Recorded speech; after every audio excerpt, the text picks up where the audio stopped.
transformed into audio by alternativerealities.org. Introduction. I certify that the following text is the absolute truth and no work of fiction.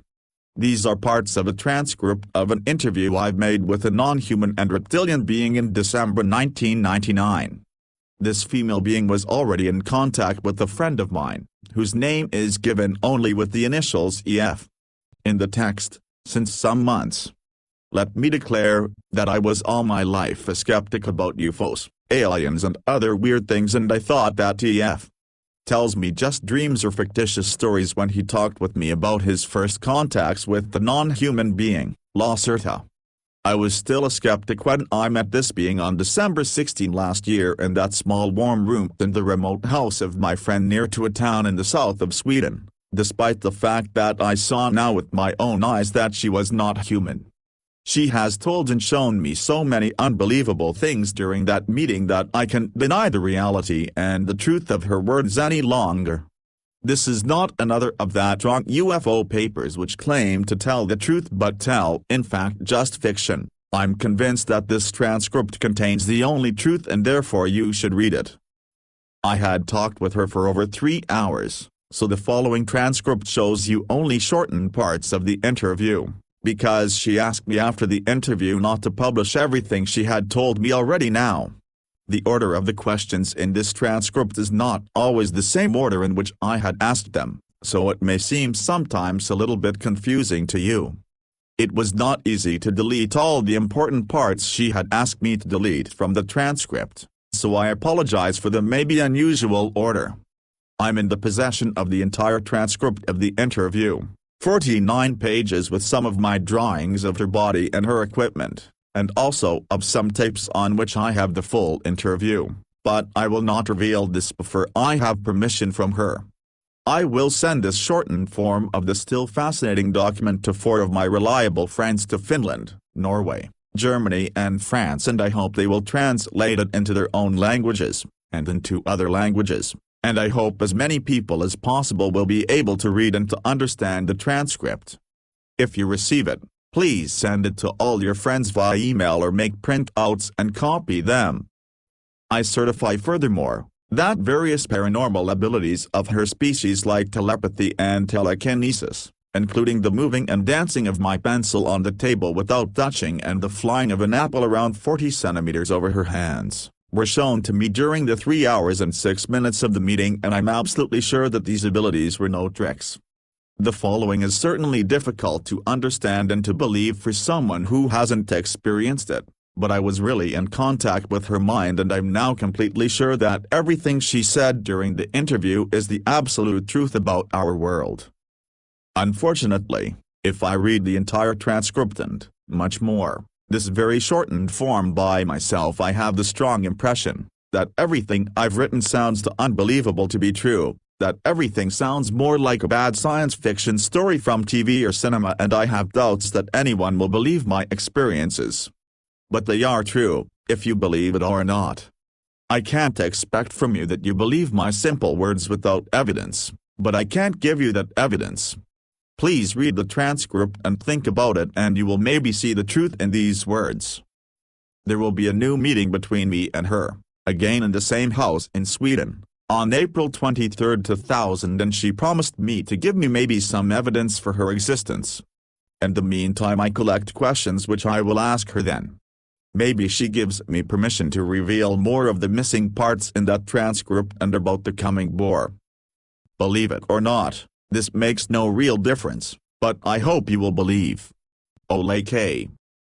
Transcript of interview, shortened version, December 16, 1999. Question: First of all, who are you and what are you?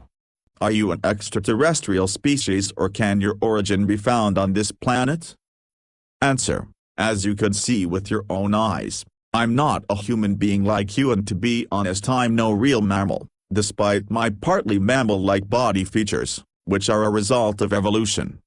I'm a female reptile being, belonging to a very old reptilian race. We are the native Terrans as we live on that planet since millions of years.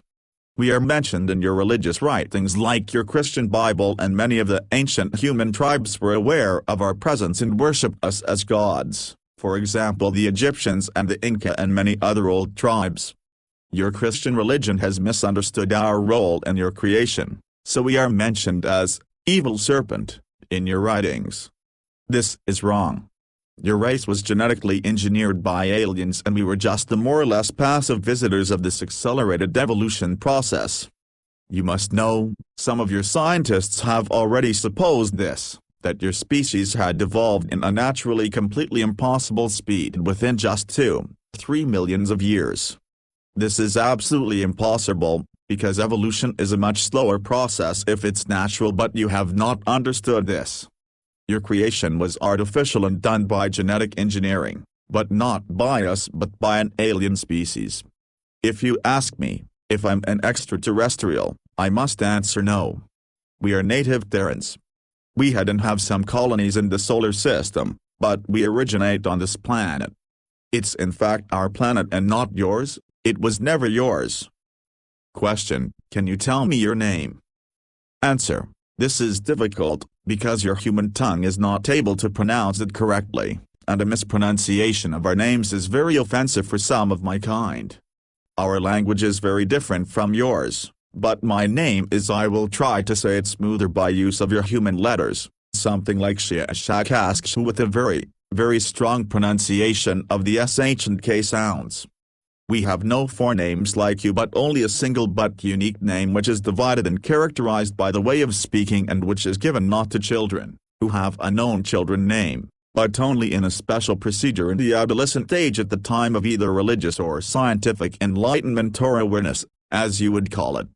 I would appreciate it if you don't try to say my real name with your human tongue. Please call me Lacerta. This is the name I generally use when I'm among humans and talk with them. Question: how old are you? Answer: we measure the time not like you in astronomical years and in the revolving of the Earth around Sun, because we usually live beneath the surface of the planet. Our time measurement depends on periodically returning cycles in the Earth's magnetic field, and according to this, and said with your numbers, I'm today, let me calculate, 57,653 cycles old. I have reached my adult phase and my awareness 16,337 cycles ago. This is a very important date for us. According to your human time scale, I'm around 28 years old. Question: what is your task? Do you have a job like us? Answer: to say it with your words, I'm a curious student of the social behavior of your species. That's why I'm here and talk to you. That's why I have revealed my real nature to EF. And now to you, and that's why I give you all that secret information, and why I will try to answer all the questions on your many sheets of paper honestly. I will see how you react, how others of your kind react. There are so many crazies and liars of your kind on this planet who claim to know the truth about us, about UFOs, about aliens and so on, and some of you believe their lies. I'm interested to see how your species will react if you make the truth, which I will tell you now, public. I'm quite sure every one of you will refuse to believe my words, but I hope I'm wrong, because you need to understand if you want to survive the coming years. Question: I've read your full statement, which you have given to EF about this, but can you give me now just a short answer? Are UFOs real flying objects piloted by extraterrestrials, or do they belong to your species? Answer: some observed UFOs, as you call them, belong to us, but most not. Most of the mysterious flying objects in the sky are not technological devices but mainly misinterpretations of natural phenomena your scientists have not understood, like spontaneous plasma flares in the high atmosphere. Nevertheless, some UFOs are real craft belonging either to your own species, especially to your military, or to other alien species, or at last to us, but to minority of sighted craft belongs really to us, because we are generally very careful with our movements in the atmosphere and we have special ways to hide our ships. If you read a report about the sighting of a metallic bright gray cigar-shaped cylindrical object with a length of, there are different types, let me say between 20 and 260 of your meters, and if this object had made a very deep humming sound, and if there were 5 bright red lights on the metallic surface of the cigar, one at the top, one in the middle, 2 at the end, then it's likely that someone of you have seen one of our ships, and this means that it was either partly defect or that someone of us was not careful enough. We have also a very small fleet of disc-shaped craft, but such UFOs belong usually to an alien species. Triangular UFOs belong generally to your own military, but they use foreign technology to build them. If you really want to try to see one of our craft, you should have a look at the skies over the Arctic, the Antarctic, and over in Eurasia, especially over the mountains there. Question: have you a special symbol or something like that with which we can identify your kind? Answer: we have 2 major symbols representing our species.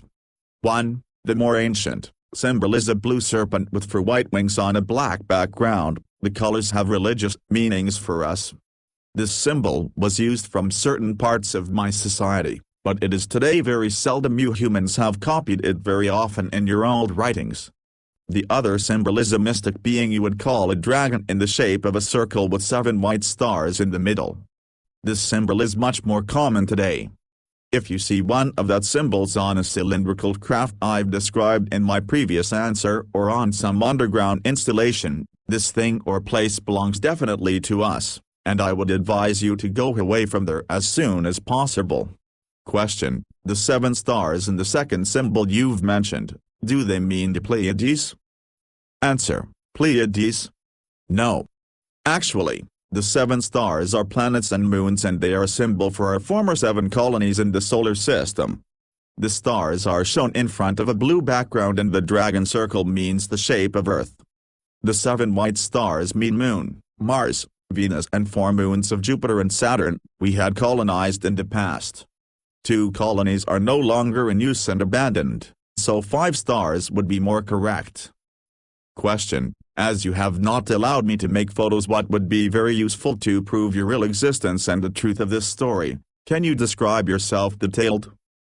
Answer: I know that it would be helpful to prove the authenticity of this interview if you can make some photos from me. Otherwise, you humans are very skeptic. That's good for us and for the real alien species acting secretly on this planet, so even if you had such photos, many of your kind would say that they are fraud, that I'm just a masked human woman or something like that. That would be very offensive for me.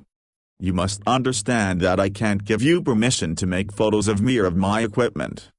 This have various reasons, which I want not to discuss with you further, but one of the reasons is the keeping up of the secrecy of our existence. Another reason is more religious.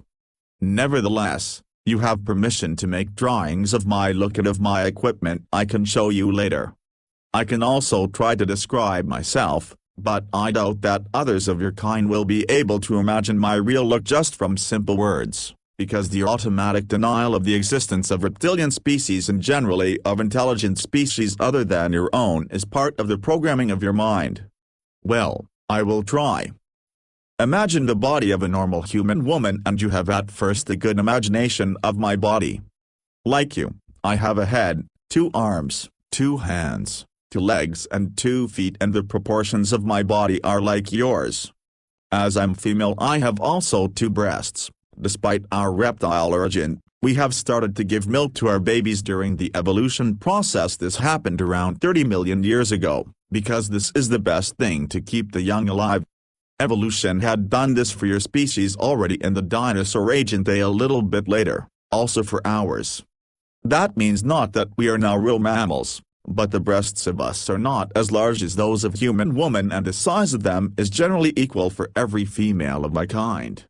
The external reproduction organs are for both sexes smaller than those of humans, but they are visible and they have the same function as yours, another gift of evolution to our species. My skin is mainly of a green-beige color, more pale green, as we have some patterns of brown irregular dots, each dot of the size of 1-2 centimeters, on our skin and in our face. The patterns are different for both sexes, but females have more, especially in the lower body and in the face. You can see them in my case as 2 lines over the eyebrows crossing my forehead, at my cheek and at my chin.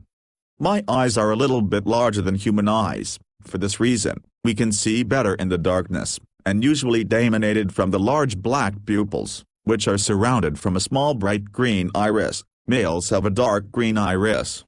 The pupil is slit and can change its size from a small black line to a wide open egg-shaped oval, because our retina is very light-sensitive and the pupil must compare this. We have external round ears but they are smaller and not so curved as yours, but we can hear better because our ears are more sensitive for sonic. We can also hear a wider range of sonic. There's a muscle or lid over the ears which can completely close them, for example underwater. Our nose is more pointed and there is a V-shaped curving between the nostrils, which enabled the ancestors to see temperature. We have lost most of this ability, but we can still feel temperature much better with this organ. Our lips are shaped like yours, those of females a little bit larger than those of males, but of a pale brown color, and our teeth are very white and strong and a little bit longer and sharper than your soft mammal teeth. We have no different hair colors like you, but there is a tradition to color the hairs in different ages, and the original color is like mine, a greenish brown.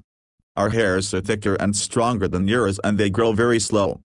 In addition, the head is the only part of our body where we have hairs. Our body, arms and legs are similar in shape and size to yours, but the color is different, green beige, like the face, and there are scale-like structures on the upper legs, over the knee, and upper arms, over the elbow.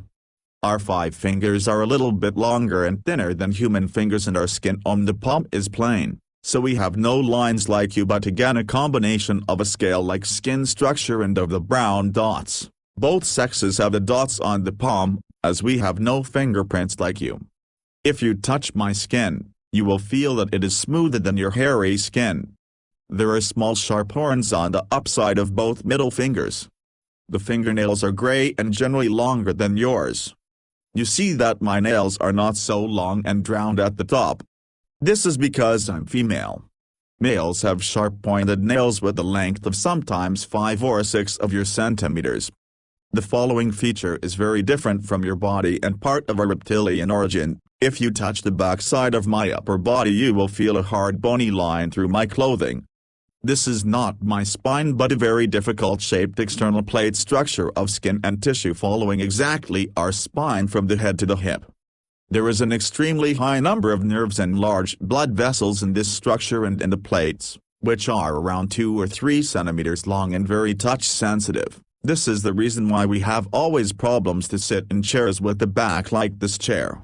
The main task of these small plates, beside a role in our sexuality, is simply the regulation of our body temperature, and if we sit in natural or artificial sunlight, these plates become more blood-filled and the vessels become wider and the sun is able to heat up our reptoid blood, which circulates through the body and through the plates, for many degrees, and that gives us a great pleasure.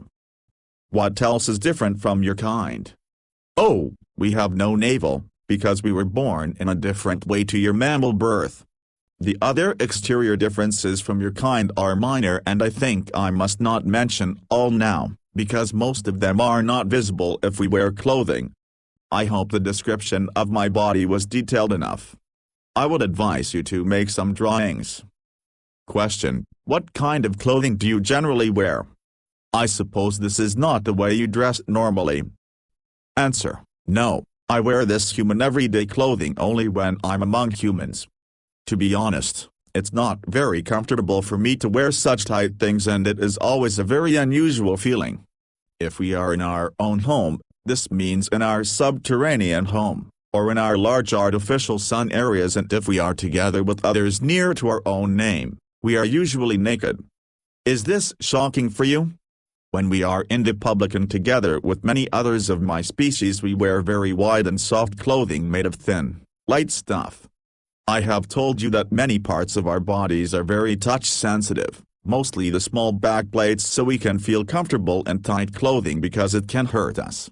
Man and woman wear often the same kind of clothing, but the colors are different for the sexes. Question: you've said, others near to your own name. Do you mean your family? Answer: no, not really. You would call it family, but with this word you mean only those of your kind which belong genetically together like father or mother and child.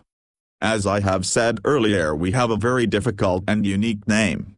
Part of the pronunciation of that name is absolute unique and there is no other being with the same name, but part of this name, the middle part, is pronounced in a way that told the others to which family I must use the word, because you haven't the right one in your vocabulary, you belong. This means not that all in that group are genetically related to you, because these groups are usually very large and contain between 40 and 70 of us. This group includes generally your genetic relations, except one of them had decided to left this group, and your connection with father and mother is often the strongest. It would be too difficult for me to explain you now our very old social system, which is very complex, and we would need many hours only for the primary things. Maybe we can meet another time and I can give you detailed descriptions of all these things. Question: have you a tail like normal reptiles? Answer: do you see one? No, we have no visible tail. If you look at our skeleton, there is only a small rounded bone at the end of our spine behind the pelvis. This is a useless rudiment of the tail of our ancestors, but it is not visible from the outside.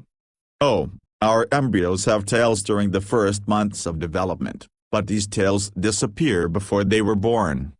A tail makes only sense for a primitive species which tries to walk on two legs and must hold the balance with the tail. But our skeleton had changed during evolution and our spine is nearly in the same shape as yours, so we need no tail to stay on 2 feet. Question: you said that you were born in a different way to us. Do you lay eggs?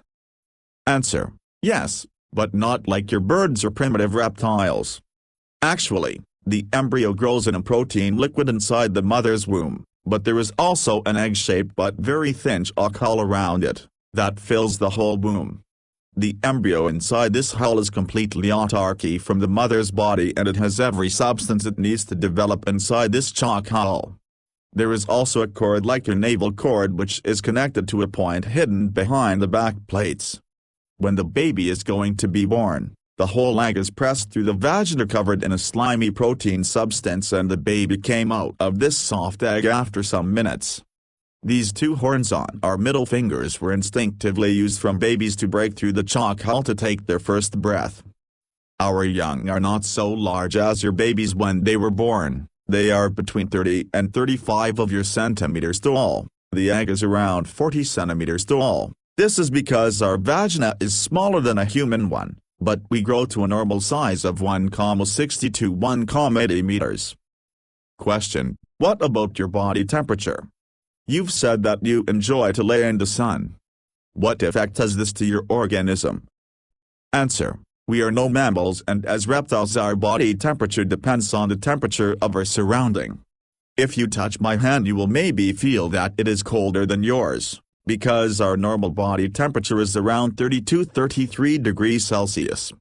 If we sit in the sun, especially naked and with a row of small back plates in the sun, our body temperature can rise for 8 or 9 degrees within minutes.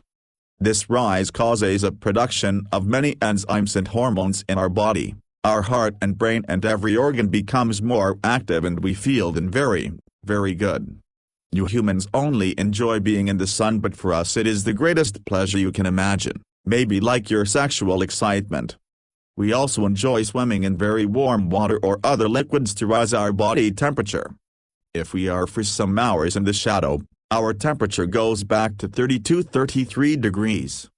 This can cause no harm to us, but we feel much better in the sun. We have artificial sun rooms in the underground, but this is not the same for us like the real sun. Question: what do you eat? Answer: generally various things like meat, fruit, vegetables, special kinds of mushroom, from subterranean farms, and other things. We can also eat and digest some substances which are poisonous for you. The main difference between you and us is that we must eat meat, because our body needs the proteins. We can't live completely vegetarian like your kind because our digestion would stop working and we would die after some weeks or maybe months without meat. Many of us eat raw meat or other things which would be disgusting for you. Personally, I prefer cooked meat and surface fruits like apples or oranges.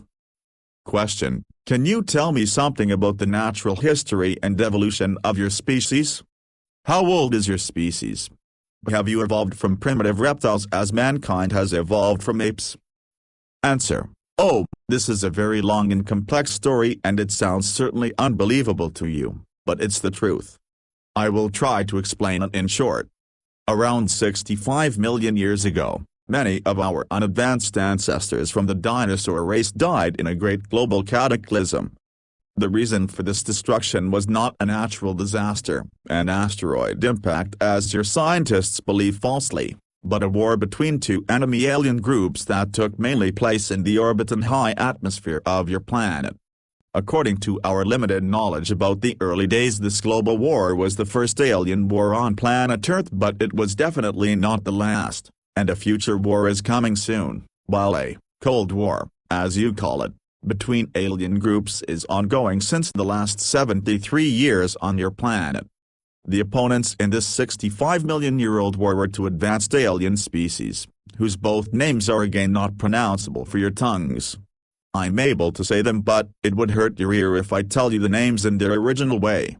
One race was humanoid like your species, but much older, and was from this universe, from a solar system in the star constellation you call Procyon today in your maps. The other species, about which we know not so much, was a reptilian species, but they have nothing to do with their own species, because we have evolved from local saurians without exterior influence, except the successful manipulation of our own genes by us. More about that later. The advanced reptilian species came not from this universe but from well, how should I explain it to you? Your scientists have not really understood the true nature of the universe, because your illogical mind is not able to see the easiest things and relies on wrong mathematics and numbers. This is part of the genetic programming of your kind, to which I will come later.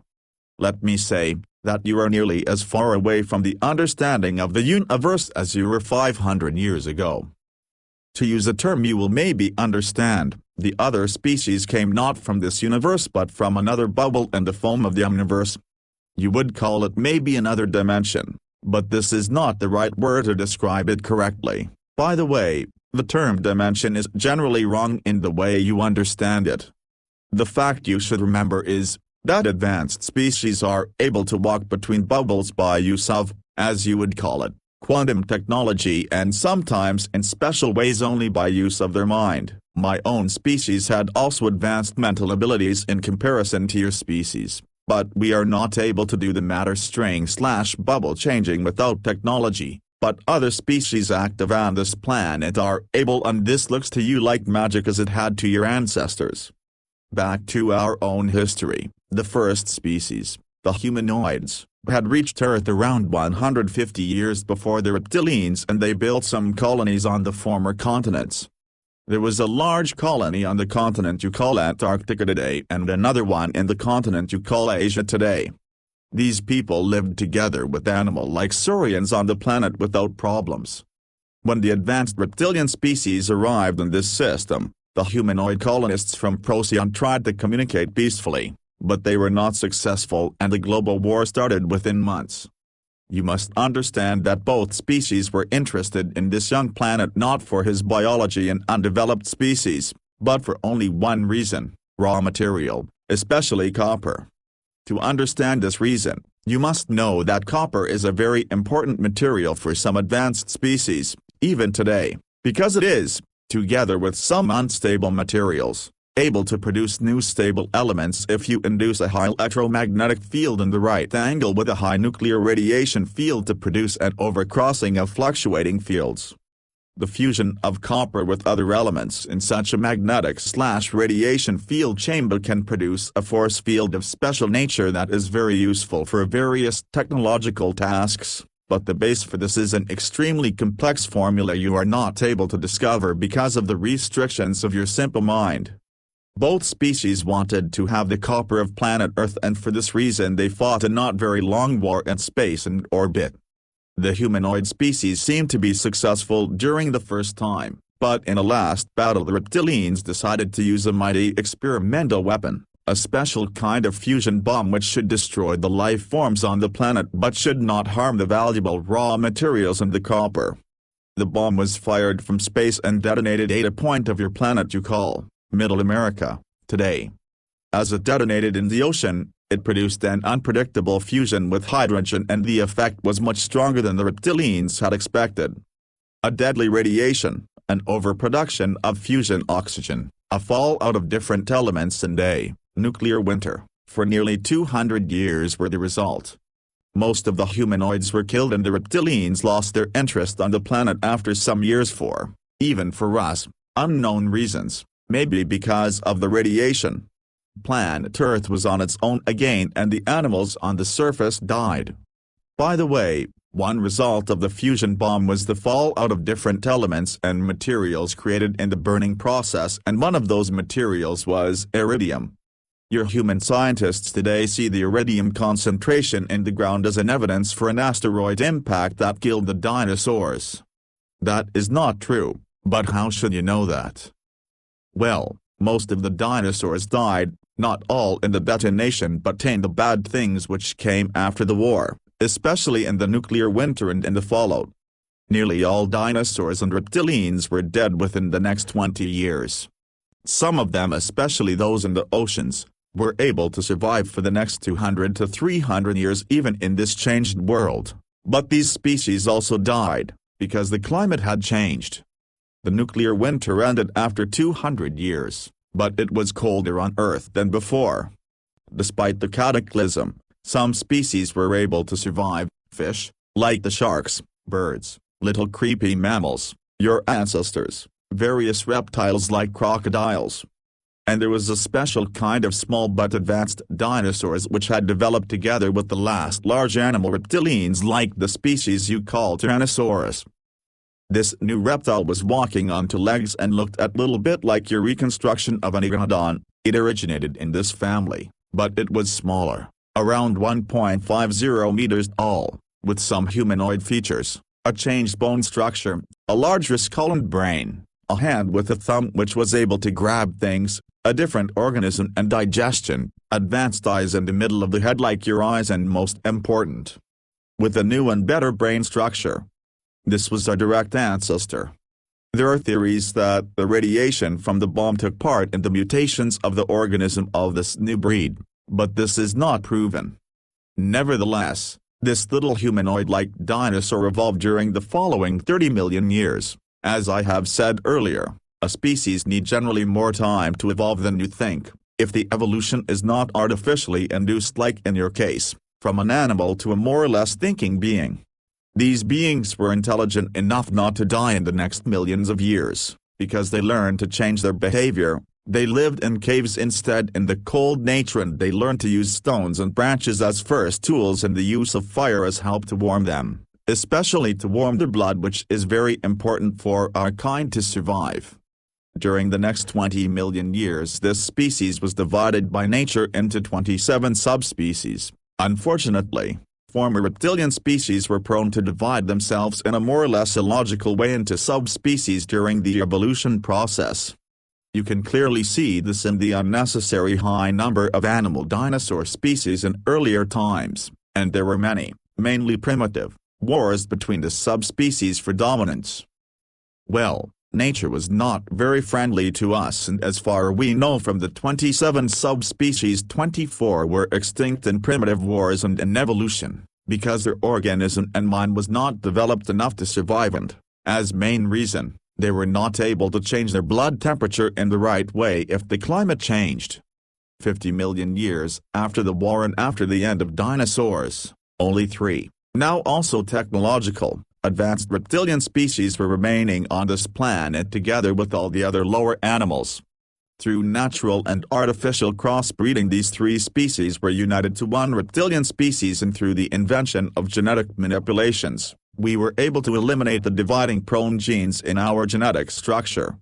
According to our history and belief, this was the time when our final reptilian race, as you see me today, was created by use of genetic engineering.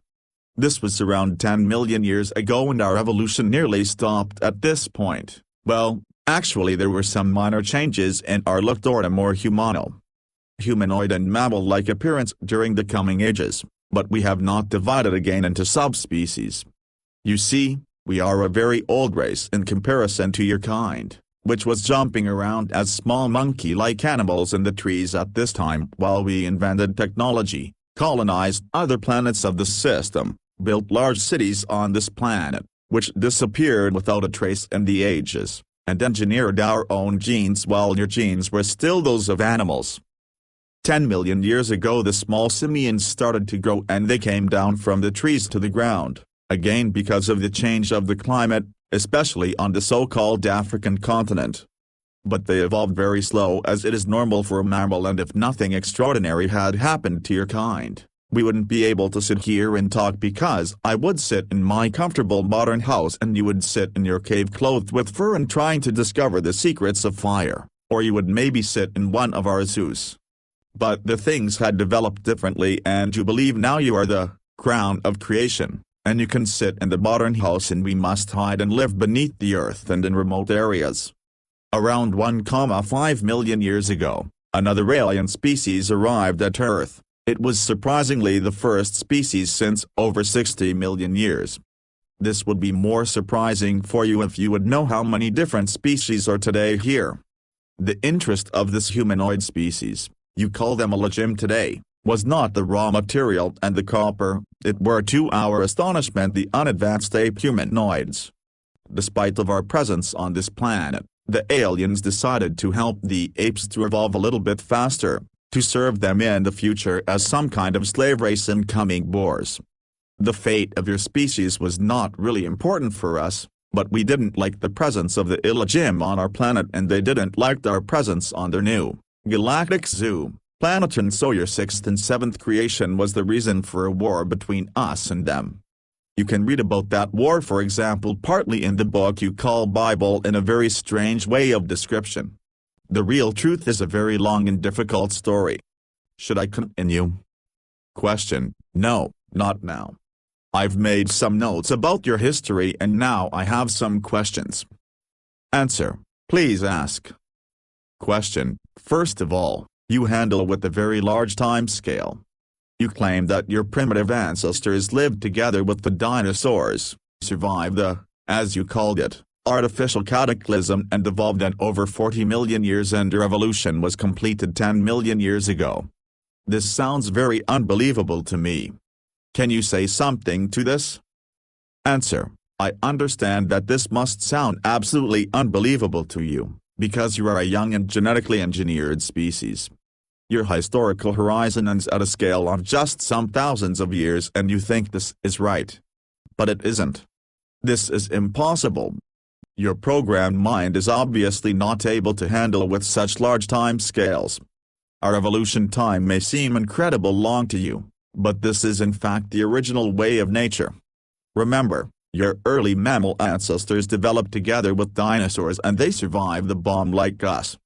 They evolved slowly during the next millions of years and they divided into various species and shapes, some of them larger, some of them smaller. This is evolution of the body.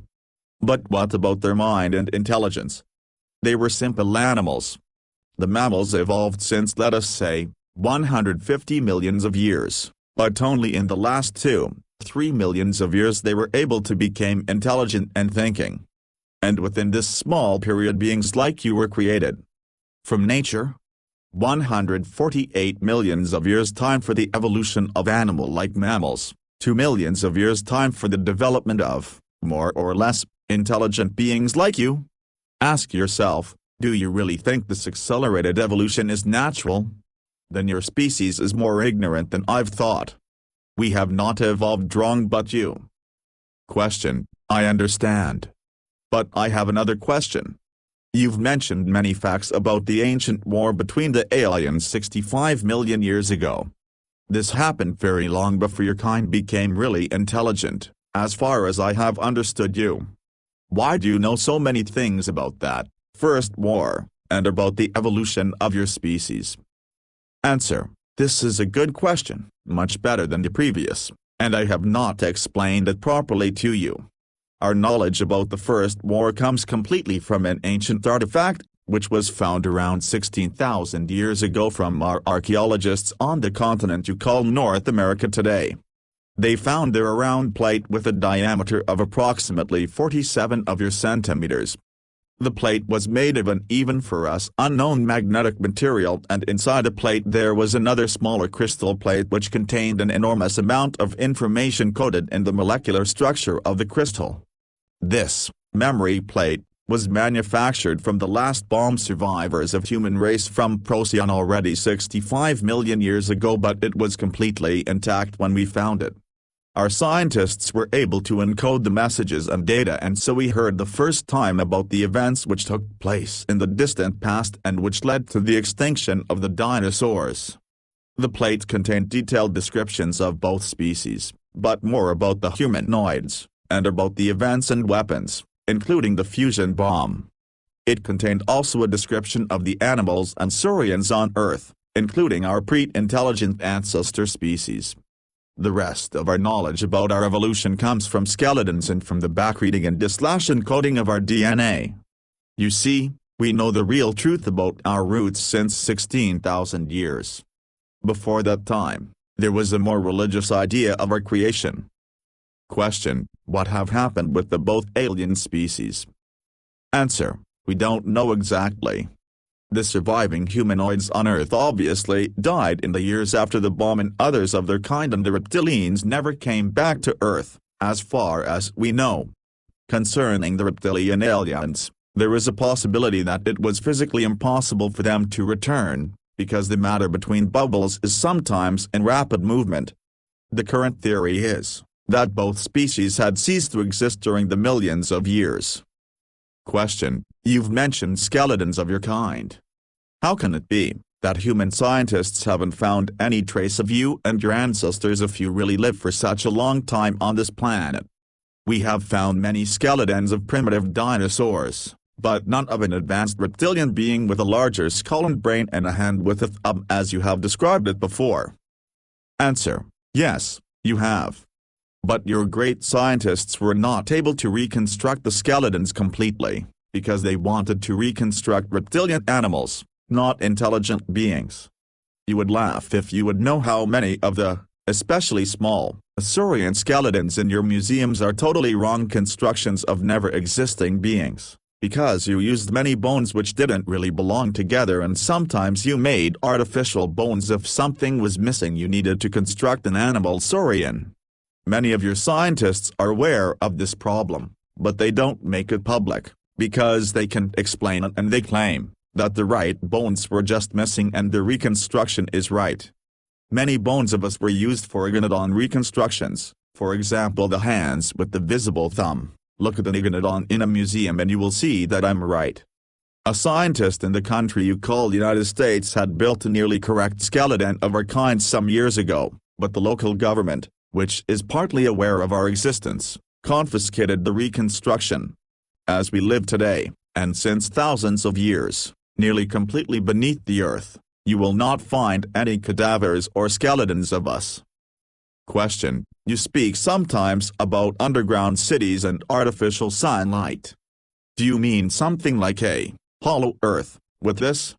Is there a second sun inside our planet?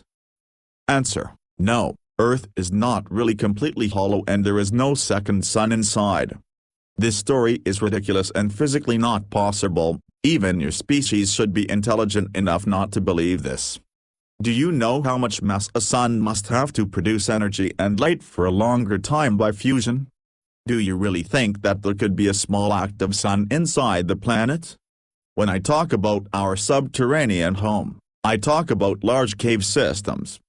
The caves you have discovered near to the surface are tiny in comparison to real caves and huge caverns deeper in the earth, in a depth of 2,000 to 8,000 of your meters, but connected with many hidden tunnels to the surface or to surface near caves, and we live in large and advanced cities and colonies inside such caves. Major sites of us are beyond the Arctic, the Antarctic, in Eurasia, North America and Australia. If I talk about artificial sunlight in our cities, I don't mean a real sun but various technological sources of light, including gravitational sources, which illuminates the caverns and tunnels. There are special cave areas and tunnels with a strong UV light in every city, and we use that places to heat our blood. Furthermore, we have also some surface sun places in remote areas, especially in America and Australia. Question: where can we find such a surface near entry to your world? Answer: do you really think I will tell you their exact location? If you want to find such an entry, you have to search it by yourself, but I would advise you not to do that. When I came to the surface 4 days ago, I used an entry approximately 300 of your kilometers north from here near to a large lake, but I doubt that you would be able to find it. There are only a few entries in this part of the world, more are far more north and east. As a little advice, if you are in a narrow cave or in a tunnel or even in something that looks to you like an artificial mine shaft, and as deeper you walk as smoother appear the walls, and if you feel unusual warm air streaming from the depth, or if you hear the rushing sound of streaming air in a ventilation or elevator shaft, then look for a special kind of artificial and smooth wall somewhere in the cave with a door made of gray metal. If you would be able to open that door, but I doubt this, you would be in a usually round technical room with ventilation systems and elevators to the depth. This is probably an entry to our world. If you have reached this point, you should know that we are now definitely aware of your presence. You are already in big trouble if you have entered the round room, but you should look for one of the reptilian symbols on the walls. If there are no symbols or other symbols, you are maybe in bigger trouble as you think, because not every underground installation belongs to our kind. Some new tunnel systems are operated from alien races, including hostile races. My general advice: if you find yourself in a, for you, strange underground installation, run away as fast as you can. Question: you mentioned earlier that you use the name Lacerta when you are among humans and that you enjoy it to be in the real sun on the surface of Earth. But how can you be among humans? You don't look like us, so anyone will see that you belong to another species. Why have nobody seen and described a being like you if your kind lives already since our creation together with us on the same planet? Can you explain that to me? Answer: first, my kind was of course seen and described, and worshipped, many times in your primitive past, for example in your religious writings like your Christian Bible. You can find descriptions and even simple drawings of us for also in the southern part of the American continent on various temples. So-called wise men from India and from the Asian mountains have described our species many times in writings, together with other wise men from the African continent. I think we are the most mentioned non-human species, maybe beside the Elohim, in your history. If you don't believe me, have a look at your history and you will see the truth in my words. Your great scientists called the belief in us superstition and religion, and today's intelligent humans have forgotten our presence on the surface in the past. Furthermore, our species is seen even today sometimes from human witnesses in its original shape on Earth or in our surface near entries and tunnel systems, but fortunately you and your media didn't take the reports of such crazy serious. That's good for us, and that's the reason why we allow those people to see us as we really are. Some of my species are also in direct contact with human scientists and politicians from the surface, but this is top secret as you would call it, and nobody of your public knows anything about it. The matter of these meetings is generally the upcoming war with and between the alien species and our assistance in this war. But there is also another explanation, why we can walk among you and why you are not able to recognize us: mimicry. The following may again sound unbelievable and even shocking to you, but as you have asked I will explain it. I have told you before that we have more advanced mental abilities than your species, and with more advanced, I mean that we are able to use telepathy and telekinesis from our birth on. In fact, mother and newborn child communicate generally with telepathy during the first months, without special training, as you need it to activate these sleeping parts of your brain. The structure of our brain is a little bit different to yours, and our hypothesis is larger and more active than yours, especially when we are in sunlight. Our own abilities are very strong in comparison to yours, but weak in comparison to the matter string/bubble mind forces of some of the alien species on this planet. I was never very good in that mind things, but we all have these primary abilities and can use them, for example, for our protection or even for attack. When we are on the surface as we meet human beings, even a large group of them, this makes no difference. All of your minds are like one mind. We are able to touch their mind and induce them via telepathy the command, "See us as one of your kind," and the weak human mind will accept this order without refusion and they will see us, despite our reptilian look, as normal humans. I've done this many times and you weak humans generally see me as an attractive brown-haired woman, because I have created this special, mimicry image, in my mind years ago and I can induce it into your minds without problems. I've needed some time at the beginning to learn the use of the mimicry correctly, but then it worked nearly automatically and I can even walk among a group of yours and nobody will recognize what I am.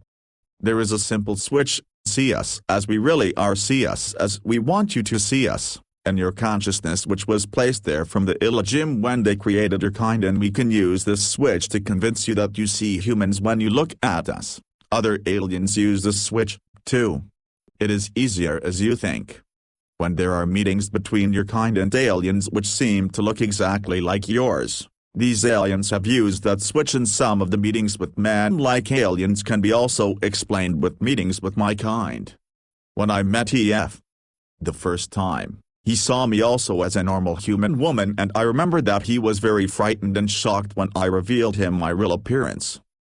Question: do you mean that you can really make me believe that I talk now with an attractive brown-haired human woman instead of a reptilian being like you?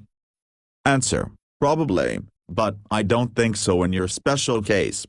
When someone expects to see a human woman instead of me, I can do it without problems with his mind, even with large groups, because nobody expects to see a reptile woman. But I have allowed your mind to see me in my original appearance from our first meeting on, and I have never induced something into your mind, so you have already realized that I'm not human. If I would now try to change this, it would probably lead to an absolute confusion or to unconsciousness, and I don't want to harm you. As I have said, I'm not very good in these things. Question: that's very scary. Can you kill with those abilities? Answer: yes, but it's forbidden. This means not that it was not done in previous times. Question: have both sexes these abilities? Answer: yes. Question: what about photos? How do you appear on photos? Answer: this is a silly question. I appear on photos as a reptile being, because I can't have influence on the photo or on the camera itself, but only on the photographer's mind. If he or she would develop the film and show the photo to others, they would see me in my original shape. That's the reason why it is forbidden for our kind to be filmed or photographed, and we must avoid every camera on the surface. That is very difficult, and we were filmed sometimes in the past without our knowledge, especially from certain of your governments and secret agencies. Question: what other commands can your kind induce into our minds? Something like, serve us, or obey.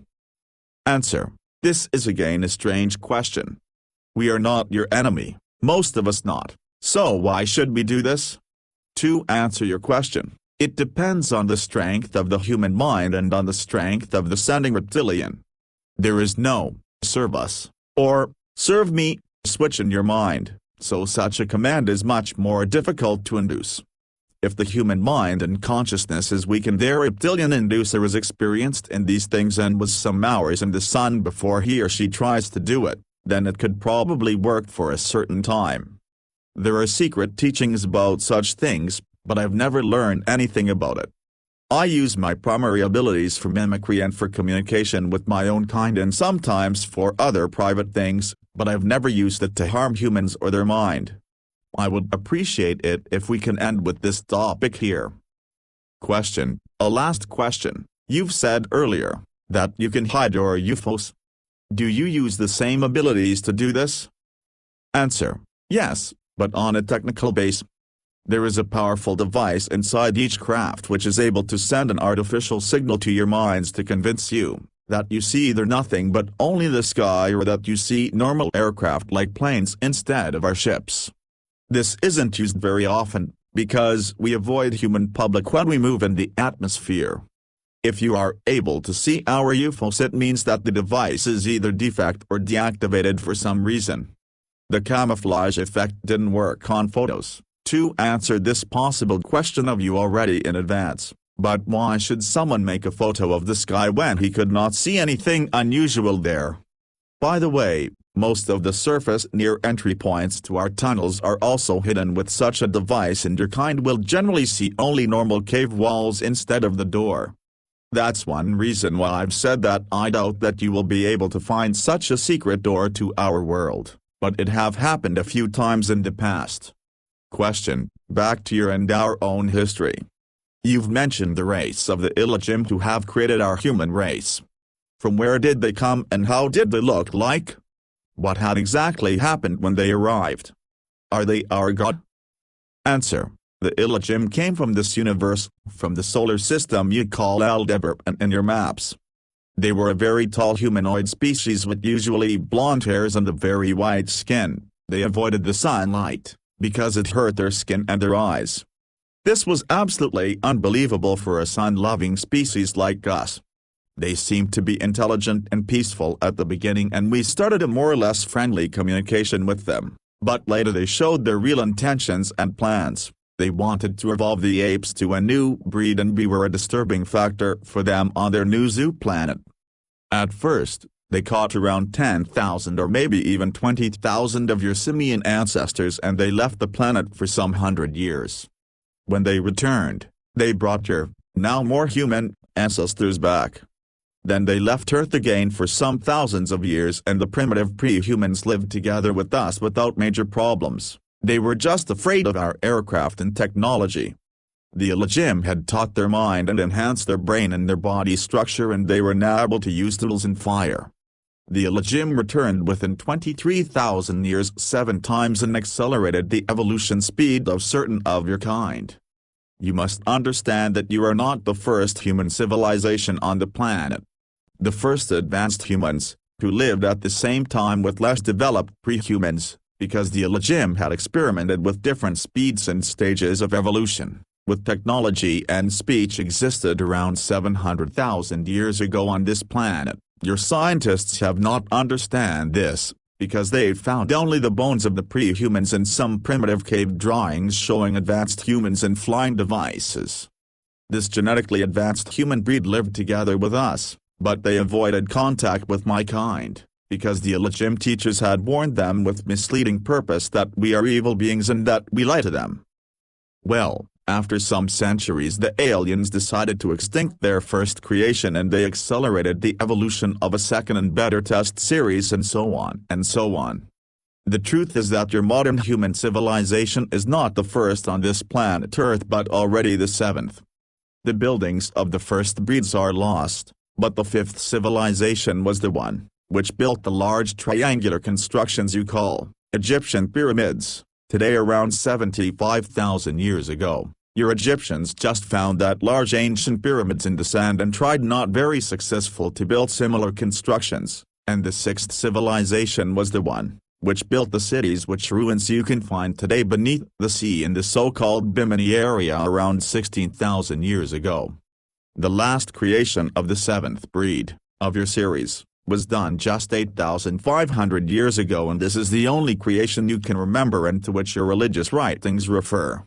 You rely on archaeological and paleontological artifacts which show you a wrong and short past, but how should you know anything about the 6 civilizations before? And if you find evidence for their existence, you deny and misinterpret the facts. This is partly a programming of your mind and partly pure ignorance. I will tell you in the following only about your creations, because the 6 previous mankinds are lost and therefore they should not concern you. There was a long war between us and the Illagim, and also between certain groups of the Illagim themselves, because many of them were the opinion that the again and again creation of human species on this planet makes no real sense. The last battles in this war were fought around 5,000 years ago in orbit and surface. The aliens used powerful sonic weapons to destroy our underground cities, but on the other hand we were able to destroy many of their surface installations and bases in space. The humans of your series were very frightened when they observed our battles, and they wrote it down in form of religious myths. Their mind was not able to understand what was really going on. The Elohim, who appeared as gods for the sixth and seventh breed, told them that it is a war between good and evil and that they are the good and we are the evil race. This depends certainly on the point of view. It was our planet before they arrived and before they started their evolution project with your kind. In my opinion, it was our right to fight for our planet. It was exactly 4,943 years ago, according to your time scale, that the Elohim left the planet again for unknown reasons. This is a very important date for us, because many of our historians called it a victory. Fact is that we don't know what had really happened.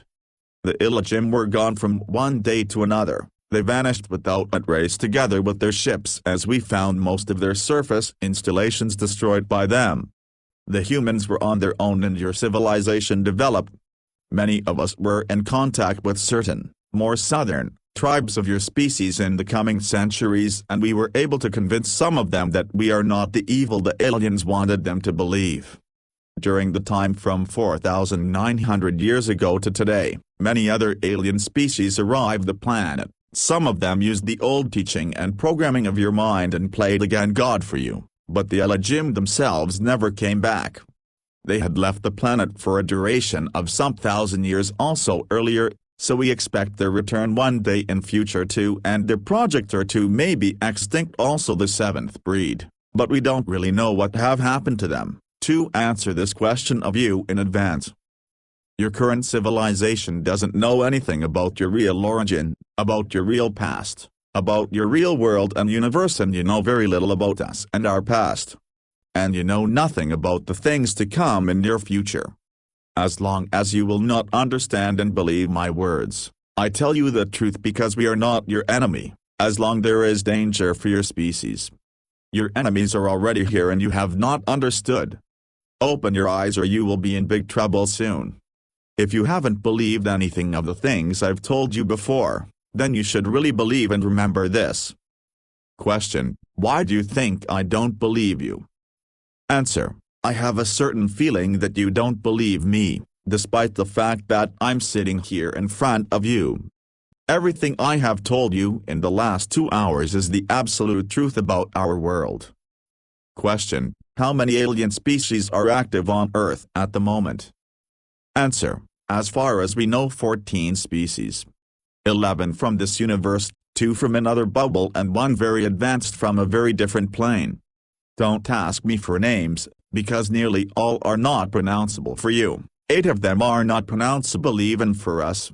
Most of the species, especially the more advanced, are just studying you as animals, and they are not very dangerous for you and for us, and we work together with some of them, but 3 species are hostile, including the one which was in contact with some of your governments and exchanged their technology for copper and other important things, and which had betrayed your kind. There was and is a Cold War between 2 of these hostile races during the last 73 years, and the third species seemed to be the winner in this useless struggle. We expect a more hot war between them and you in the near future, I would say in the next 10 or 20 years, and we are worried about that development. In the last time, there were some rumors about a new, 15th species which had arrived on Earth just 3 or 4 years ago, but we don't know anything about their intentions and we were not in contact with them till now. Maybe the rumors are wrong. Question: what do the hostile alien races want? Answer: various raw materials, including copper for their technology, your water, or better the hydrogen in your water, which is a source of energy in advanced fusion processes, and certain chemical elements in your air. Furthermore, 2 of the species are also interested in your body, in your human tissue and blood, because their own genetic structure is defect through bad evolution and radiation. as far as we know, and they need intact strings from your kind and from animals to repair their own genetic again and again, but they are not really able to repair the defects completely because their DNA and your DNA is not fully compatible. My own species is absolutely incompatible with them, so they are not very interested in us, and they try to make more compatible crossbreeds between you and them by use of artificial fertilizations and artificial wombs. We suppose that the coming war between the three races or between you and one or all of them will be fought for raw material, hydrogen, air and DNA. Question: is this the reason for the abductions? Answer: partly, especially when the aliens took egg and sperm samples from you. Sometimes the abductors belong to another and more advanced race and they just want to study your body and your mind, which is more interesting for some of them than your solid body, as you would study a primitive animal. As I have said, 3 alien species are hostile, and this means that they do not care for your fate or for your life, and people who were abducted by them came very rarely back alive. If someone is able to report about an abduction, it means in my opinion that he or she has not met one of the aggressive species, or that he or she is a very, very lucky human to be alive. Advanced and friendly races also took sometimes egg and sperm samples, but for other reasons. Question: you've said there are only 14 species active on Earth. But why describe people who saw alien beings, so many different and bizarre types of them? Answer: I think I have already answered to this question. As I have said, most of the alien races have much more advanced mind abilities than you or even me. There is just one alien race completely without such abilities. They are able to appear in your mind and memory as whatever they want, and this induced image has nothing to do with their real appearance. You remember them as normal humans or great dwarfs or even extremely bizarre animals because they want you to remember that, or sometimes they want you to completely forget anything about a meeting with them. Another example: you can for example remember that you were just in a normal of your human hospitals and that some doctors were examining you, and you think not further about what have happened to you, maybe till you discover that there is no hospital in the street where you supposed it, but in fact you were examined by them in one of their laboratories. You can rely on your mind in this case. They appear in different shapes to you to confuse you and to make so-called abduction witnesses who are able to remember the events, or to believe they are able to remember, ridiculous in the public, and as far as we know, they are successful. Believe me, there are only 14 alien species on this planet and only 8 of them abduct humans at the moment, again as far as we know. In addition, not every one of your abductees is one, and some of the aliens in the reports are really just imagination or lies. Answer: how can we protect us against this influence on our mind? Question: I don't know. I doubt you can, because your mind is like an open book to read and write for nearly every species I know. This is partly the guilty of the illegim themselves, because they had constructed, or better misconstructed, partly intentionally, your mind and your consciousness without real protection mechanisms. If you are aware that someone tries to manipulate your mind, you can only concentrate on that suspicion and try to analyze every one of your thoughts and memories. Very important, don't close your eyes. This would lead to a different form of brainwaves which are more easy to access, and don't sit or lay down to rest.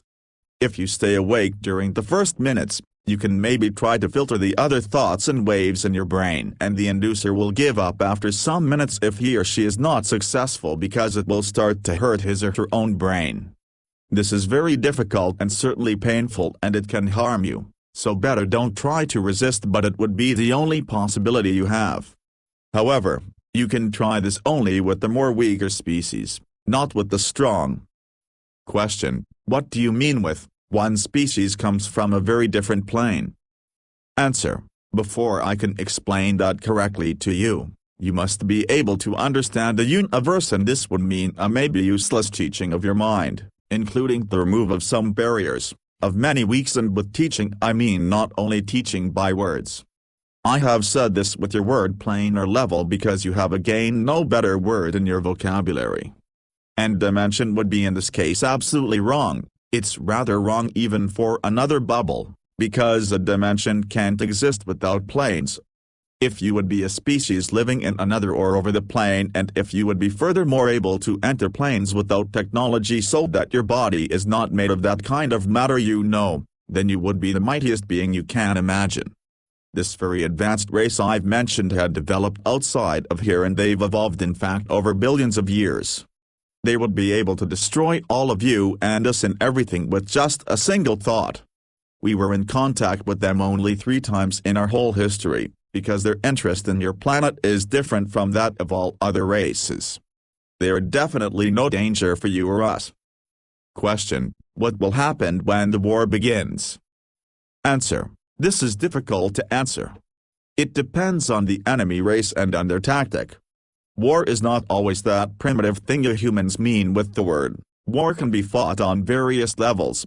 One possibility they have is the destruction of your social system by influence on political leaders. Another is the use of advanced weapon systems which can cause earthquakes or volcanic eruptions or other disasters, including weather disasters, which may seem natural to you. The special fields from copper fusion I've mentioned earlier are able to have an influence on your global weather. I think they will not attack the planet directly before the human civilization is weak, because even you have possibilities to destroy their craft, but not many.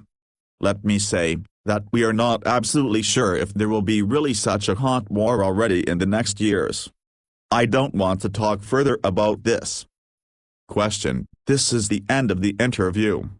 Do you want to say a last sentence or message? Answer: open your eyes and see. Don't believe only in your wrong history or your scientists or your politicians. Some of them know the truth about various things, but they don't inform the public to avoid confusion and panic. I think your species is not as bad as some of my kind thinks, and it would be a pity to observe your end. That's everything I can say. Go through your world with open eyes and you will see, or maybe not. Your kind is ignorant. Question: do you think anyone will believe that this interview is the truth? Answer: no, but it is an interesting experiment for my social studies. We will meet again in some months and you will tell me then what have happened after the publication of my message. Maybe there is hope for your kind. All rights reserved. Copyright The Lacerta file II. Translation by Doug Parrish. Taken from http://www.sabin.org/reptiloid/index4.html. Introduction. I once again reaffirm that the following text is the absolute truth and is not fiction.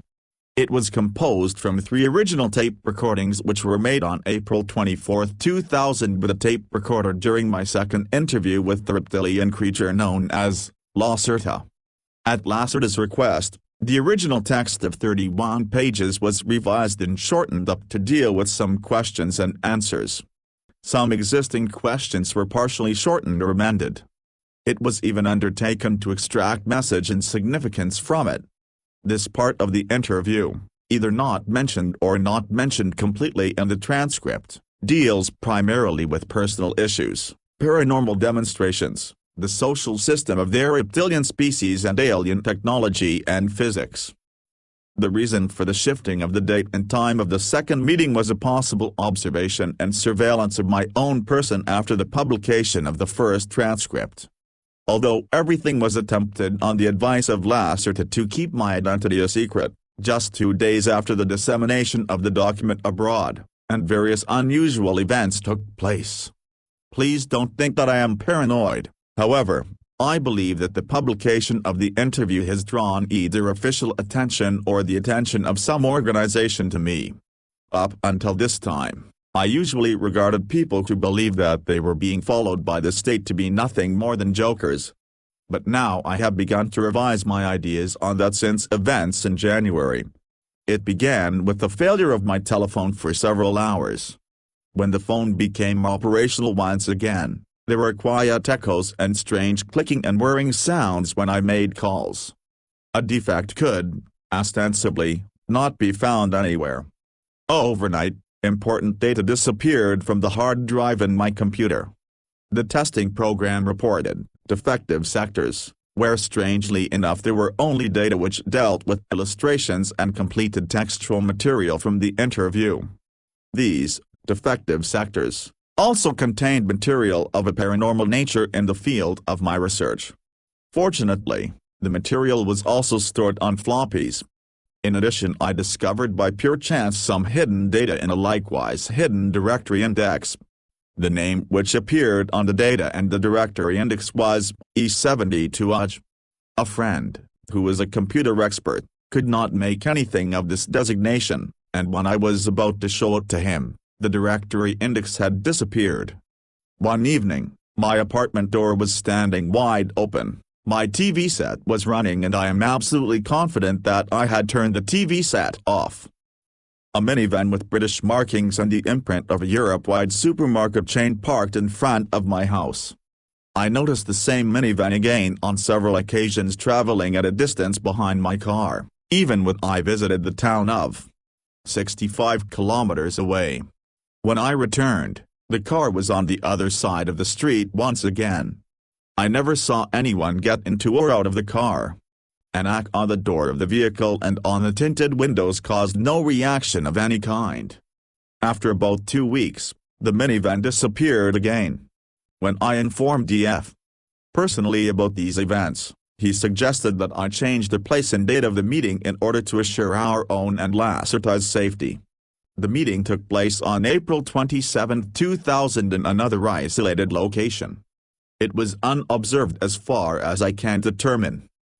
Once again, all of this may sound strange and paranoid, like a fantasy from a cheap science fiction film. However, I can only repeat to and assure the reader once again, all of this is the unadulterated truth.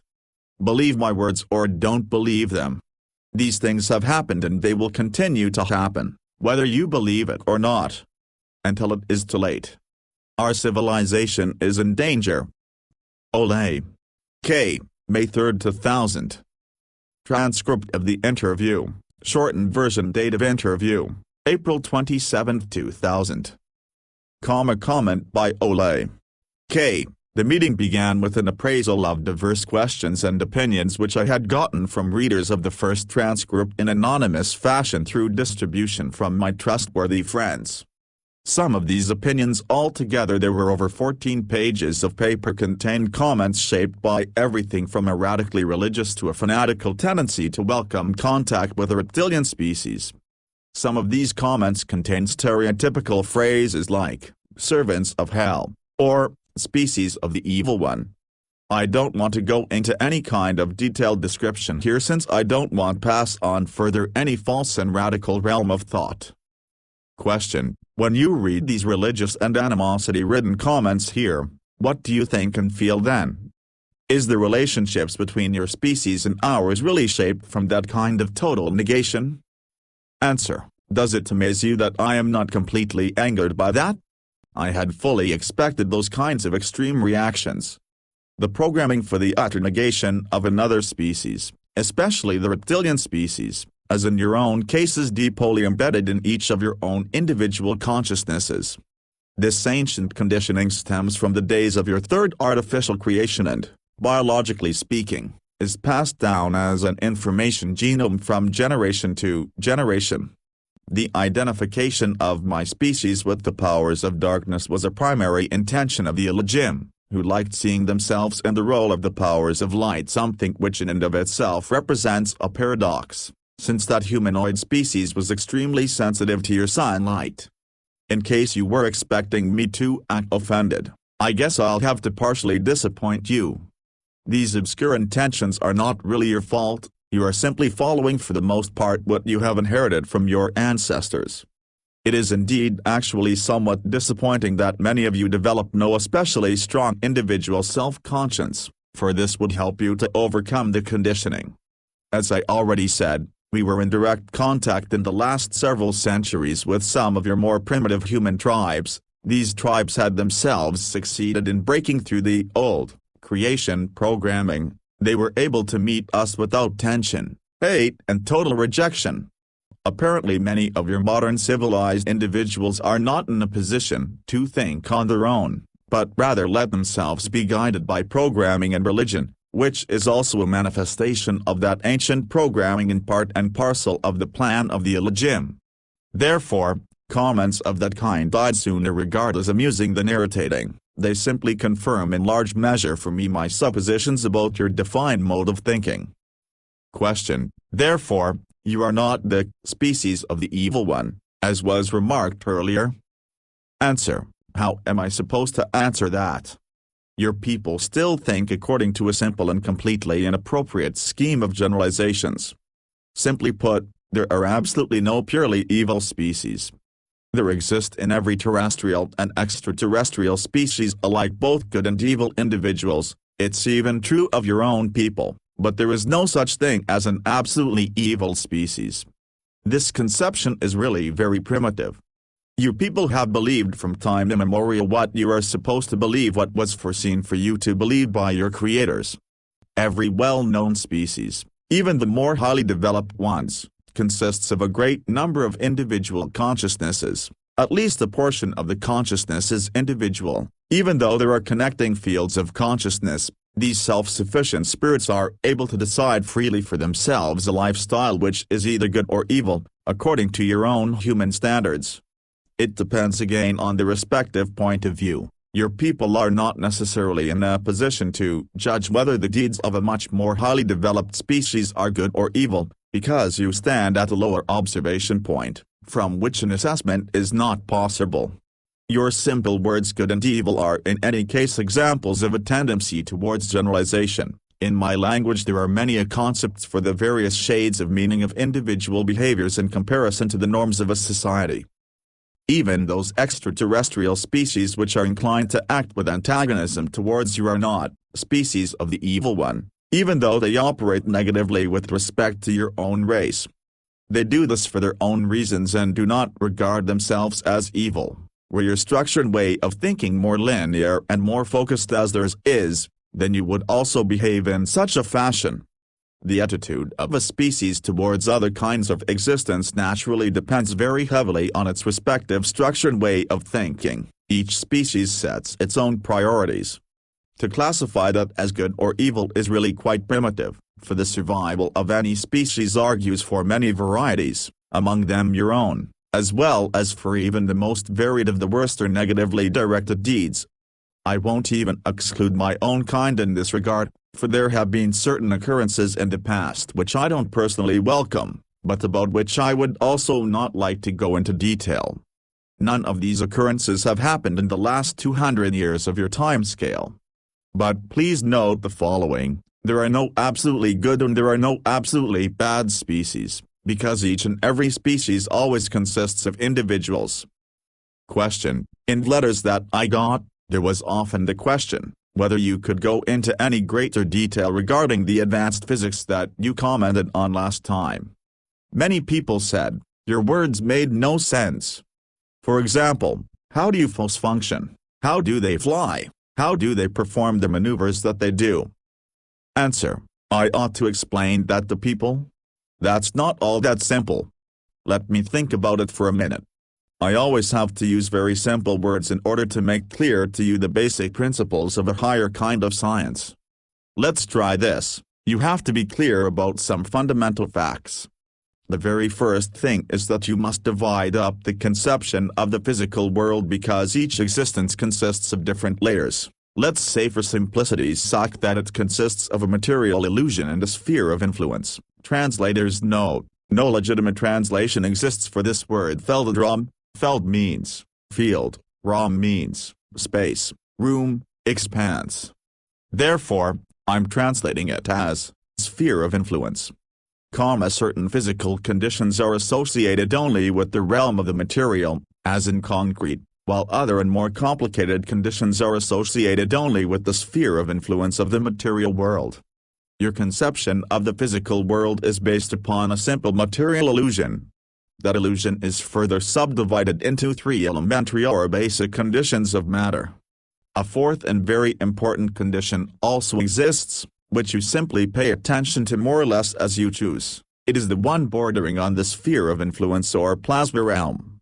For you, The theory for a controlled transformation or an elevation of the frequency of matter in the stable existence of this fourth aggregate condition of matter is not very common, or it exists at a very primitive level. As an aside, there are simply 5 states of matter, but the post-plasma state would really be going too far and it would only serve to confuse you.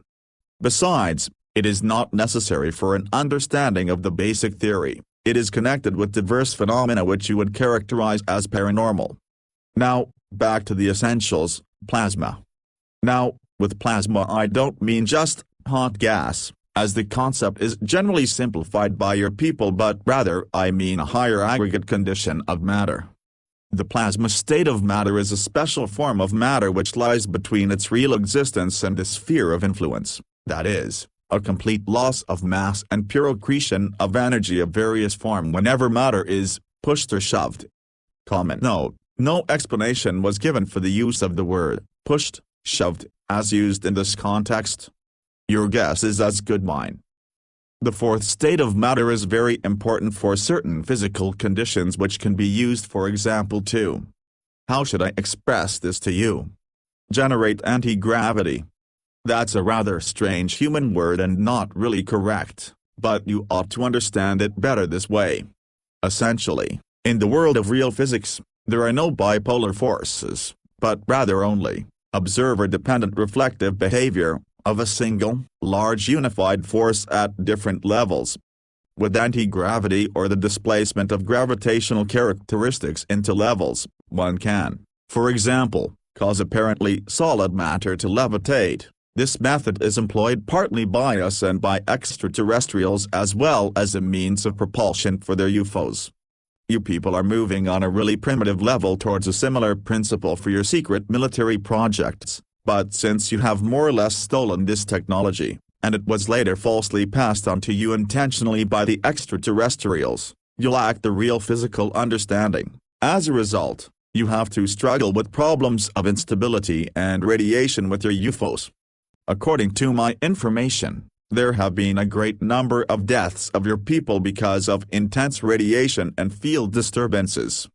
Don't you agree? This is also an example of the business regarding the question of good and evil. You people play with unknown forces and thereby accept the death of colleagues of your own kind, for they are dying for a greater cause, namely, for the advancement of your technology, which as a result is being put into place once again for the purpose of war, that is for negative pursuits. Now, one can give you the benefit of the doubt, that only the least number of your kind have any knowledge about these alien projects which are, as you explain it, top secret. It was told to you that the higher the ordinal or ranking number of basic matter, the simpler the heightening of the condition, but that is only partially correct. If you can't circumvent these powers, then you're better off not attempting it. But your kind has always been ignorant and has from time immemorial tried to play around with forces which you have not even understood. Why would that ever change? You remember this business of copper fusion? By means of the fluctuation at the right angle with the induced radiation field, copper is fused with other elements. The illusion of matter is fused, the fields in the sphere of influence overlap each other, but the main force would be reflected by that process and would assume a quasi-bipolar character. The resulting connection in the field would therefore not be stable in the normal condition of matter and unsuited for tasks. As a result, the entire field spectrum is shifted to a higher plasma-like condition, whereby the spectrum comes together with this harsh shifting to the opposite pole side, the word is not correct, of the force field, and it resembles quite closely a gravitational shift. This shifting causes a tilting of the repulsing quasi-bipolar force, which now no longer flows to the interior of the force field, but rather flows partly to the exterior of the field. The result is an interstratifying reflective force field which is very difficult to modulate within certain technical boundaries in relation to its own characteristics. It can also carry out a multiplicity of tasks, as for example, causing massive flying objects to be levitated and maneuvered. It can also exert a camouflage function in the realm of electromagnetic radiation as well as manipulate temporal sequences of events, indeed only to very limited extent, and other things as well. Are you familiar with your Quantum tunnel effect? Even the amplitude equalizations among genuine matter can be achieved with one of those kinds of fields if the frequency and the distance from the plane of the field are high enough. Unfortunately, the whole thing that I have explained to you in your words has come out to be rather primitive, I'm afraid.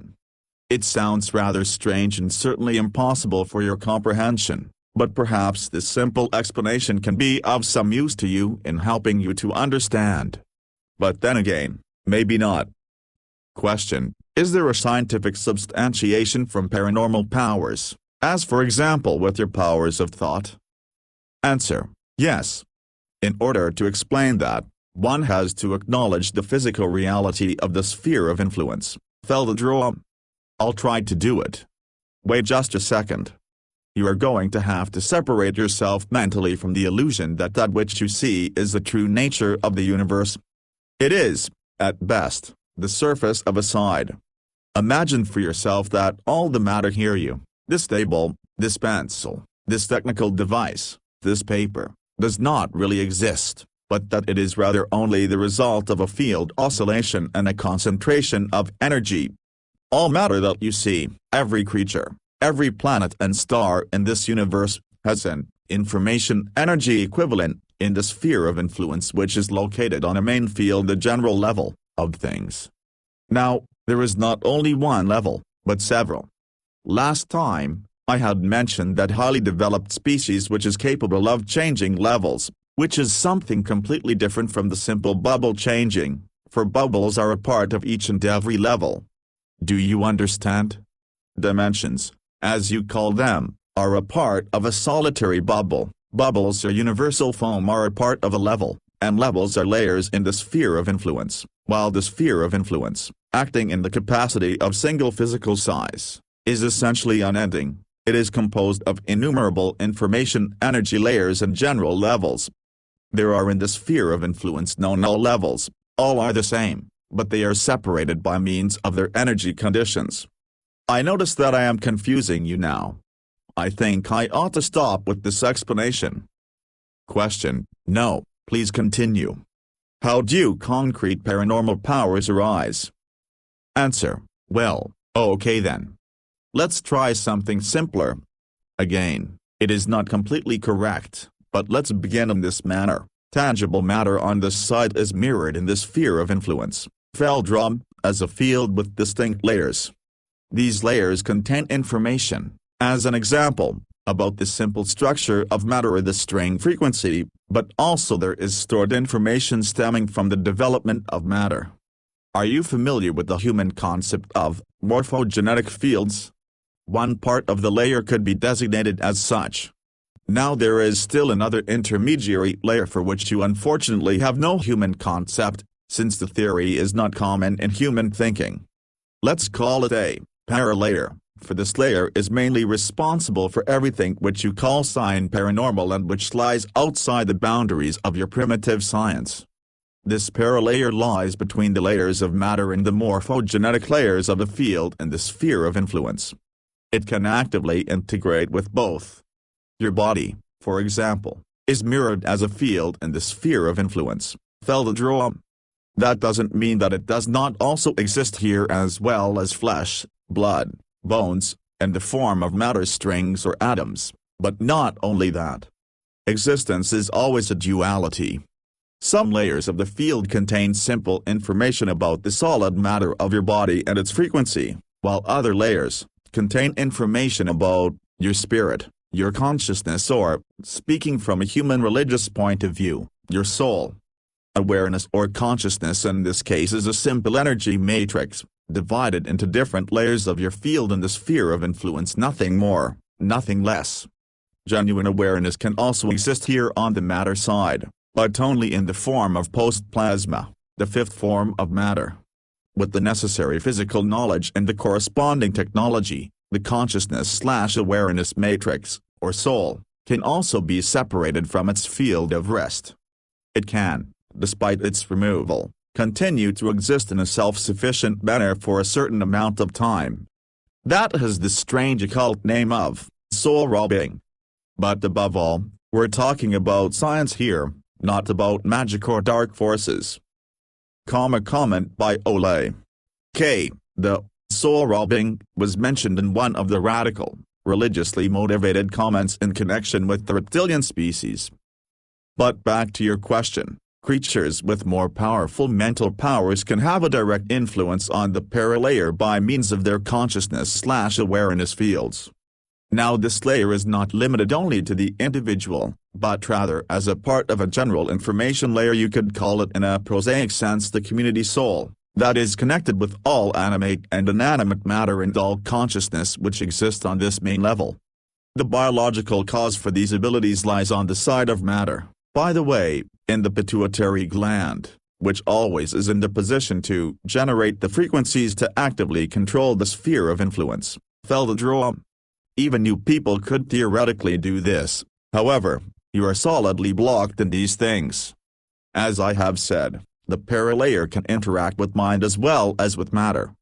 For example, if I decide to use my mental powers once more in order to move this pencil, then, simply said, I imagine in my mind how my consciousness/awareness expands/amplifies itself on the matter side in the form of post-plasma to the pencil. In the sphere of influence, this causes simultaneously an automatic command from the consciousness/awareness layer to the paralayer to interact with the matter layer of the pencil. Since the paralayer is not confined to the body, it is not even a problem that the pencil lies over there, for I can unerringly reach it, even without moving my matter body. Post-plasma on this side, paralayer on the other. I have control over the pencil and the interaction brings the matter field of the pencil to the point where it changes in the manner in which it moves, for example. Comment by Ole K. I certify that the pencil mentioned above abruptly at that very moment jumped into the air to a height of 20 centimeters and then fell back to the surface of the table. The sound is clearly heard on the recording tape. No one visibly had touched the pencil. Question: that is fascinating. Which kinds of paranormal activities can one generate with that? Answer: all kinds. Everything that you call paranormal. As I said, this special layer lies in the sphere of influence, Felddraw, between the morphogenetic information layers and the matter layers and can interact with respect to both sides. That is to say, it can be interacted with solid matter as well as with mind or mental information, wherewith we can achieve everything that is generally designated as telekinesis and telepathy. The connection absorption with another consciousness/awareness is generally separate in the procedure from the simple influence of matter, since different consciousness/awareness fields work with different oscillations. A consciousness/awareness that sends or a consciousness/awareness that listens must first adapt itself to the other mind exactly, before any access is possible. Most species also have chances to block the alien access, but you people don't have this. The following is generally valid: the stronger the paranormal abilities of a species, the simpler the adaptation and the access. Our own abilities are not so powerfully developed, therefore, first we have to learn specifically alien mind influence in order to use our mimicry. For example, where mimicry is actually quite simple in your minds due to the implanting of the on/off switch. Some of these abilities are also partially inherited. Mother and child of my kind as an example are attuned exactly during the first months of life, partially also in the egg covering in the expectant mother, and communicate telepathically. In order to influence you people, we need a certain amount of time for practicing, despite your simple structure. Therefore, it is forbidden, for example, for adults of my kind before the age of enlightenment, to come to the surface of the earth. That term is synonymous, along with other things, with full physical strength. In the case of not fully developed abilities, the danger of discovery by you would be too great. By the way, there are of course numerous secret teachings about the real possibilities which can give one these abilities, but I really don't know anything exact about that. Whenever an alien mind ought to be influenced, then there are some generally valid steps, which are set into motion by other extraterrestrial species. First and foremost, the alien oscillation must be felt, something generally that is done automatically by the brain. That is for the one the field oscillation, For the other, the quasi-electrical brain waves here in the normal space, which matter inhabits. That is not especially difficult. After that, one simply probes for the other consciousness/awareness in the mind with the post-plasma manifestation, the sphere of influence, Feldrom, reacts and the connection is there. Now one can read out information from the first one and record the desired information to the second one in the correct location. You asked me last time whether you people have the opportunity to protect yourselves against this influence, and I told you that only an awakened concentrated mind had any kind of a chance to withstand it. In this state of mind the oscillations change very abruptly and access becomes complicated. More precisely, it can come as a painful recoil. Whenever you close your eyes, then the field becomes flat, and alien access to the mind is immediately possible and without restriction. In terms of your chances against a more highly developed species, you have none at all. They are able to adjust the oscillations faster than you can change. I could even demonstrate it on you, but you were really horrified and confused the last time, so we'll just leave it at an explanation. This explanation presumably sounds to you like, as you say, something esoteric or from the occult or magic. The reason for that is simply that you lack the basic understanding for seeing the background reasons. All paranormal phenomena have a purely scientific origination. None of this has anything to do with supernatural powers. We grow up with this kind of knowledge, we know how one makes use of these powers, and where they come from. We are acquainted with theory and practice. You are not.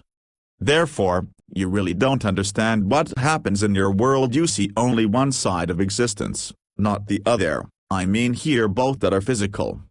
Everything paranormal is dualistic, and it exists in the space that matter inhabits as well as in the sphere of influence, Feldrom. To be explained. It can only be explained by the acceptance of the latter, because the sphere of influence, Feldrom, is the basis. I would welcome an end to the scientific questions since you really aren't grasping them anyway. We're wasting more or less valuable time by doing this. Question: only one last question. At our first meeting in December, you made it quite clear that you didn't want to discuss scientific and paranormal concerns. Why the openness now? Answer: the last time I saw really no necessity in overburdening you with facts of that kind, and now you are obviously overburdened. Therefore, I had preferred only to mention these topics in a peripheral sense. Apparently, however, some of my performances today have set you to thinking about your world, something that can't be all bad. And by the way, your human scientists will tend to regard my comments as humbug. And so I see no great danger in spreading this information widely. No one will pay much attention to it.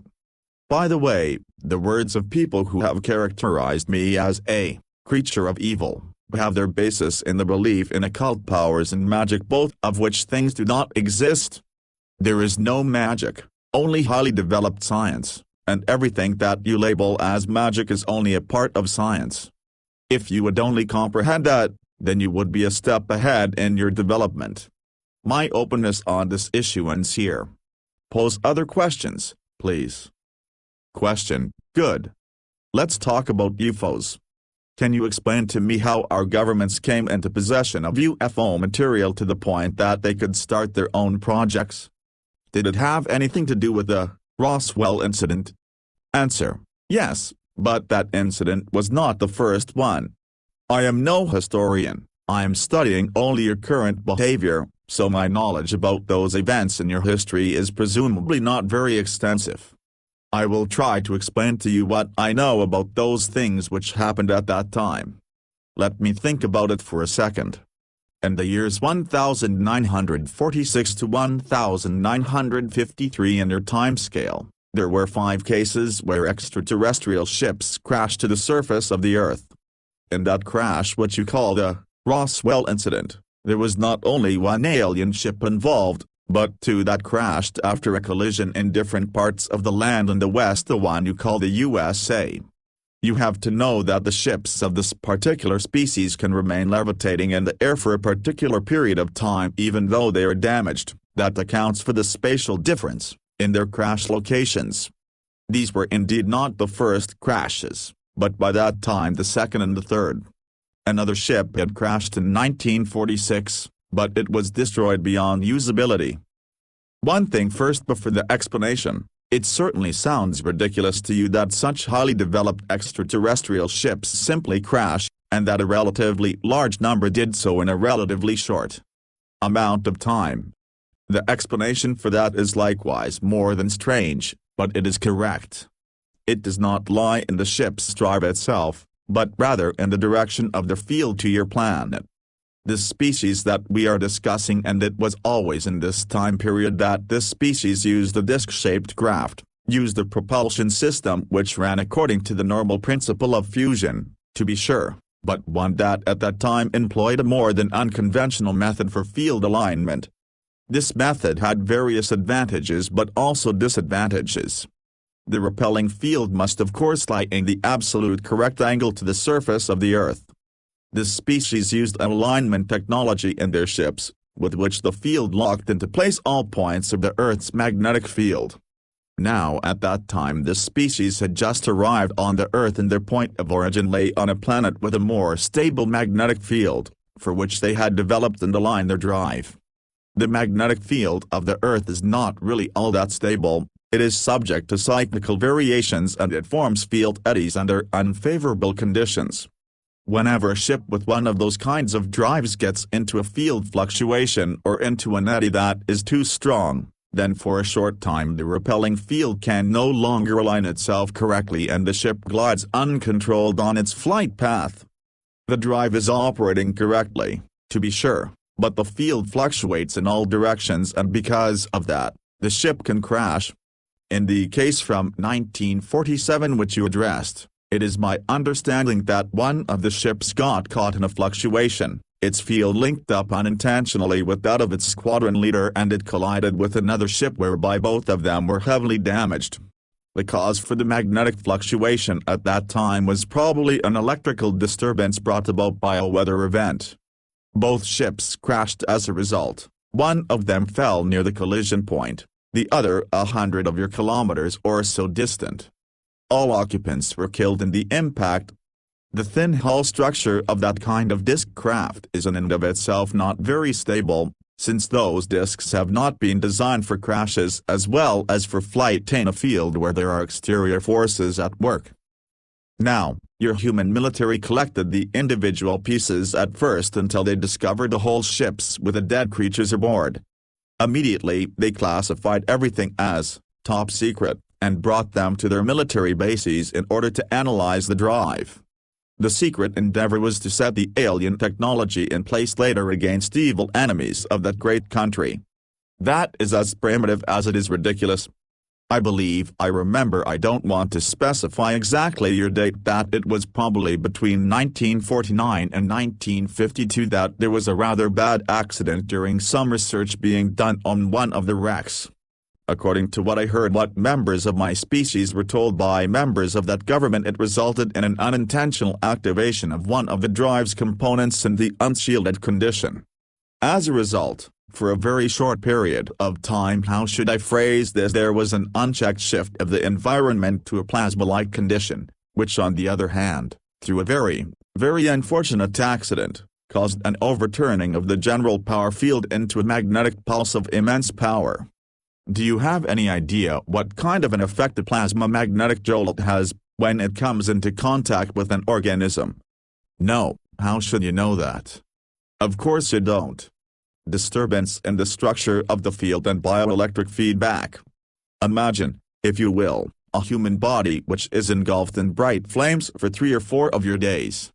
Those flames apparently do not go out and they burn the body right down to its last constituents. Well, then you have an approximate impression of what happened. I think that 20 or 30 of your scientists were killed in that lab. 2 further crashes occurred in 1950 and 1953 in the water catchment area of the American continent.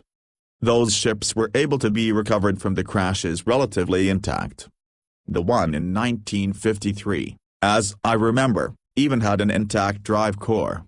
It was by means of that device that you saw for the first time that you had understood the entire concept fully incorrectly and that you had reconstructed it fully incorrectly. Even today you still don't have it right.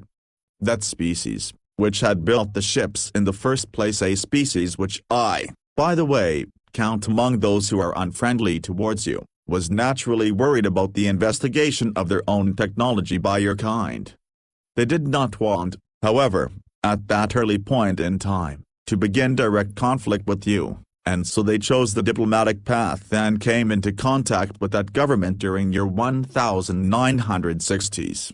Of course, they did not divulge the real reasons for their being here: copper, hydrogen, air, but rather they pretended to be curious researchers and offered to show people the functioning principle of the ships, whereby they would expect in return some favors. Simple-minded as you are, you of course agreed to it. And were deceived. You gave them raw materials, you gave them secured locations for their bases, you gave them access to your most secret defense data, you gave them access to your DNA and much more, and all just to quench your greed for power and information. The alien species of course quickly noticed that they were dealing with simple-minded creatures, and they gave you false and inferior information about their technology so that they receive much more out of the collaboration than your kind do. For example, they gave you information that the drive can only be constructed with unstable elements of a higher ranking number, but they withheld the information that the field drive can be constructed with various modifications to work as well with stable elements of a lower periodic number, and generally, that's the way it's done.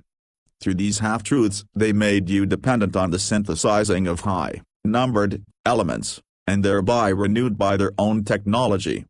Their clues to the construction of your UFOs were laid out in such a way that the solution to old problems caused new problems to arise simultaneously.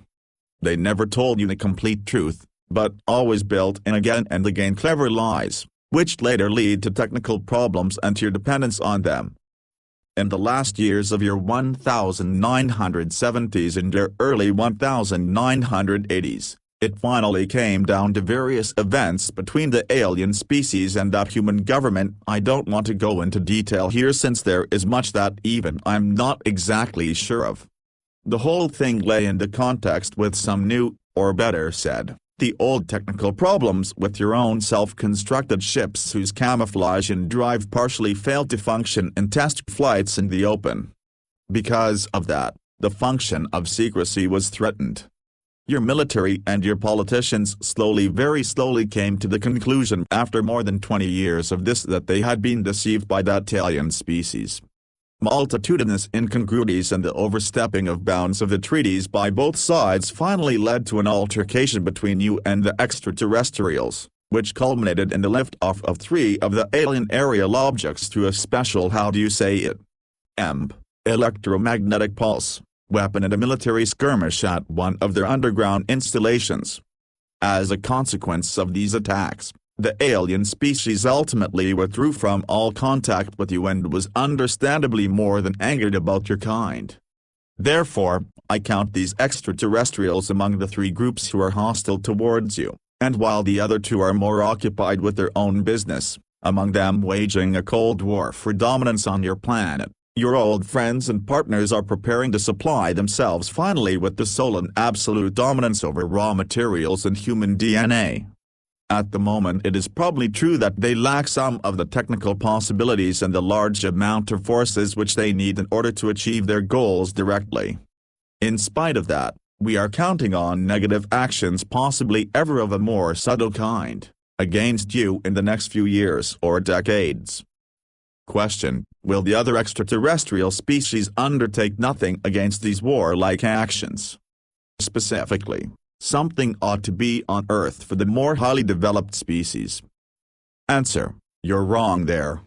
Specifically, for the more highly developed species there is simply at the very least your fate. You are animals for them. Animals in a very large lab.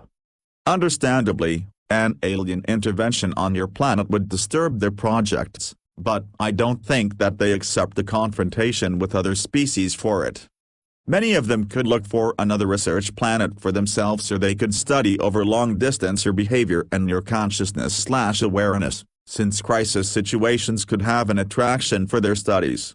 Whenever you people take a look at an anthill, and another person comes along and steps on the anthill, what do?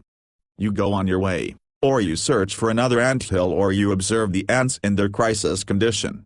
But would one of you, even though he were larger and more powerful than the one who stepped on the anthill in the first place, defend the meaningless ants? No. You have to imagine for yourself the viewpoint of the more highly advanced creatures. You are the ants.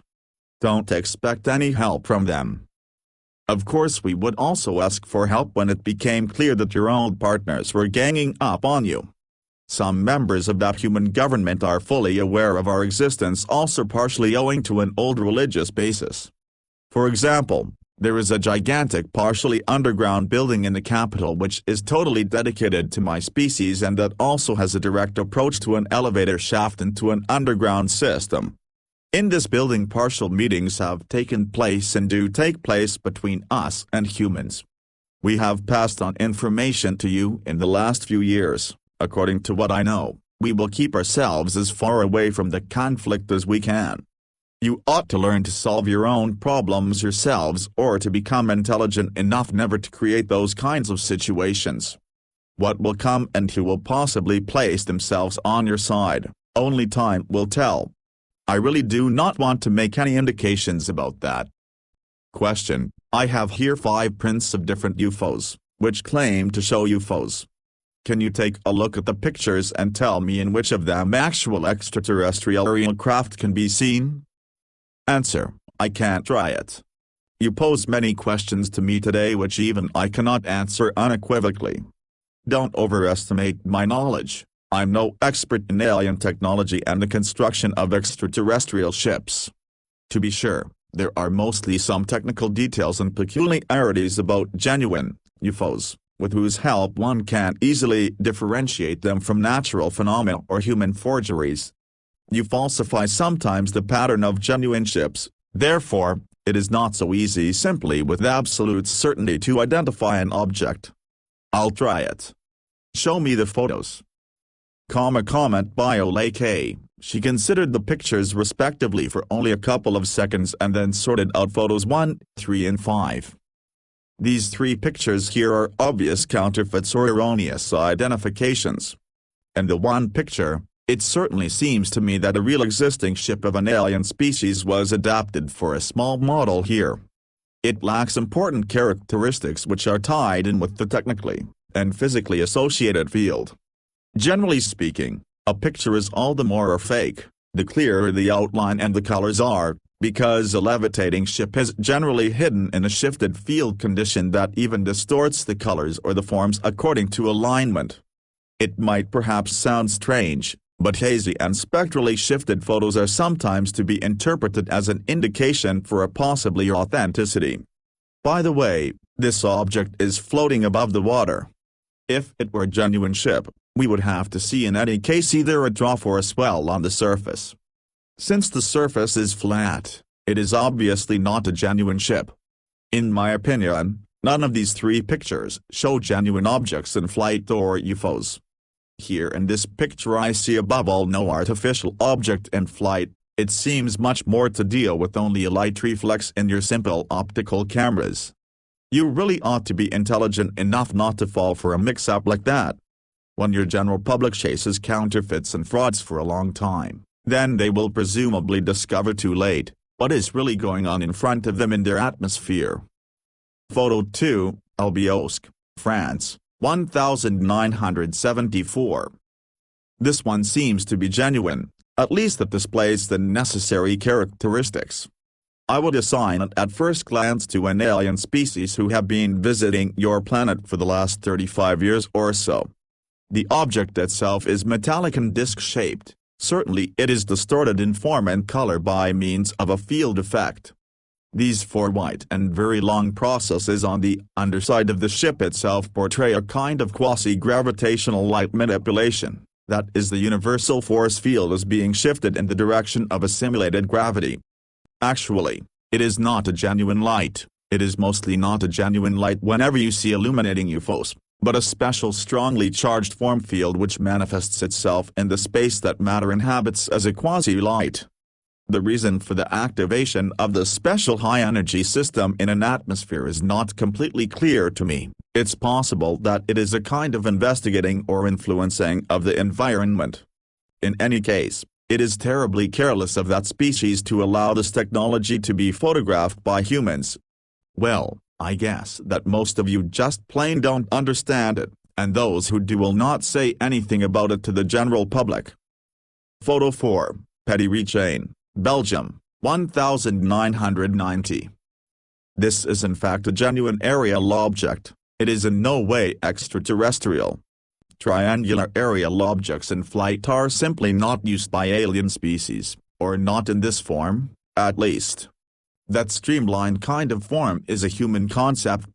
It is one of your own secret military projects that you build with the help of immature alien technology that was handed over to you by the extraterrestrials during the 1960s and the 1970s. Generally, the form of the hull for a genuine extraterrestrial ship is of no consequence, for inside the field itself there are no exterior forces that have any effect there. In general, the ships have a rounded-off form and they are built without hard edges as a disc or a cylinder, so that the field can flow more easily. Your projects decree that along with the alien drive field there also be a conventional jet engine system, therefore, they are always triangular and built thus with streamlining in order to be steerable with this primitive recoil principle. In the example here the ship glides above all on its genuine field drive. Do you see the distortion and the quasi-light in the rotating cylinders? That is an unmistakable indication for the authenticity of the photo. But why, you might ask, are there 4 cylinders? That's unusual. Even the interval seems to be incorrect.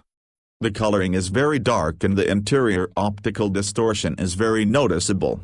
Presumably a reconstruction of the original system by your scientists. Since the alien species has just not given you any more information since the disagreement, they are rebuilding the system single-handedly without actually being able to understand what kind of dangerous thing they are doing there. This construction does not make the system better, only more unstable. Both of the forward cylinders are too close to each other, they will definitely flow into each other. The color shows me a powerful residual radiation. It was probably the case that high elements were used again as customary for the shifting. It is in any case very dangerous to be unshielded in the vicinity of the field. Did the person who took the photo display any kind of radiation and burn damage?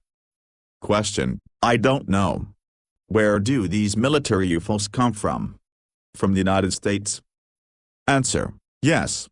I think generally that's true. From the Western continent.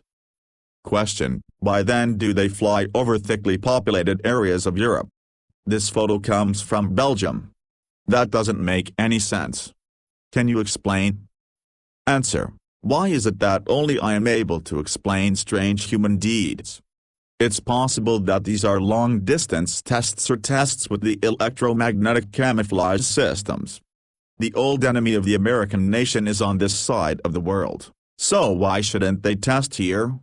At home they've had enough time to have had their ships crossing back and forth. Maybe they have aroused too much observation there. With one of those kinds of unstable field structures as your photo indicates, I consider it somewhat improbable that that ship is capable of making a flight of that length over the ocean. It's possible there is a test station here on your continent. Unfortunately, I don't know anything about it. Question: many readers of the first transcript have posed the question how your original contact with EF came about. I already know the story from your narratives, but could you repeat it here once again for this volume and for the new transcript? Answer: of course. Now, the story began about 2 of your years ago here in Sweden. I have been strongly interested in your species and your behavior since my youth. I had already studied your literature at that time, as well as possible. Naturally, it is not easy in my homeland to come into possession of human books, But since my group or family stands in a higher ranking order, I was able to gather some material together and sometimes to speak with others of my kind who have already been in contact with you. I was really very curious about your species, and as soon as I was allowed to come to the surface, I attempted to assemble more information immediately. Above all, it was expressly forbidden for me to commence direct contact with humans because in my position at that time, there existed no necessity for doing so. It was in your year 1998, when I was on my way further north from here in the remote forests in the vicinity of the entrance to my world and was looking for biological specimens, which we use in order to watch over environmental pollution and destruction of your flora and fauna statistically by your own kind. At the time, I was already on the return path to the entrance. We can even orient ourselves more easily, by the way, through our senses to the Earth's magnetic field, and already in the vicinity of the large lake, when much to my surprise I came across a cabin in the woods. In this cabin I sensed a human consciousness/awareness. It was EF. Actually, I had no permission for contact with another species, but by the same token I had set in place my mimicry capability quite successfully prior to this. Even with larger groups of you, I had never ever come across a human being when I was alone. Now, let's call it primitive curiosity. I wanted to talk with the person in this cabin, and so I knocked on the door. He opened the door and we got into an interesting conversation. His language was not quite yet common at that time for me, but it's not all that hard to learn a new language when one can read the information in the consciousness/awareness of the opposite individual. I simply told him that I came from a foreign country in the East. Of course, at the time, he did not really recognize who I was. He was totally convinced that he was talking with a creature of his own kind, although it was simply only a mimicry image. Since my assignment anyway had as its goal an investigation of this terrain which was to last for several days, I visited him in this span of time 3 times as a human person. At first we talked mainly about really ordinary things, later we got into religious and physical topics. He seemed to be impressed by my knowledge, and I was likewise impressed with his clear thoughts and his for a human being well-displayed personality structure and his own opinions. You really like giving yourselves over completely to a public opinion or conditioning, as for example, reptilian species are evil, and stuff like that. I steered the conversation in this direction, and EF said something to the effect that he believed in alien species and that they did not have to necessarily be evil, but perhaps only different than his kind are. That pleased me. At that juncture of time, of course, I could not speak concretely with him about my knowledge because he wouldn't have believed me. He would have taken me for a human practical joker. I cultivated the very, very unusual idea, for my kind, to show him my true exterior, something that I did during our conversation at our 4th meeting in the cabin. Actually, he was predestined for contact. He was open-minded, honest, intelligent, not religiously inclined or conditioned. He lived alone and isolated, and no one would believe him, should he decide to go public with his story. I dared to take this step, but then I had serious doubt about the propriety of my act, especially when he reacted very violently. He got control of himself again after a time and we could finally talk concretely about definite matters. Now he had no choice but to believe me. This was the beginning of a series of meetings which initially took place there in the woods, but later took place in his remote residence. Finally he brought you into contact with me. And for that reason we are now sitting here once again and talking about things which probably won't be believed out there in human society. Question: you said you would not have had permission at that time for contacts with human beings. Do you now then have permission to talk with EF and me about all these things and even to make this scientifically public? Answer: yes. That is difficult to explain and for you to understand. Let's just say, I find myself in the position now to arrange this permission without having to take into account any consequences. In this position I am quasi-immune against certain restrictions. Let's look at it that way. Yes. Question: If other people want to come into contact with your kind, do they have a chance to do so? Answer: generally not. We avoid contact with you and we operate on the surface only in remote areas, and there we use the mimicry techniques in case we should meet some people. That I am talking with you now does not mean that others will follow my example. It goes without saying that you could try to find an entrance to my world and penetrate your way into there. However, that can sooner lead to unpleasant consequences for the infiltrator. You have next to no chances on the surface of recognizing us.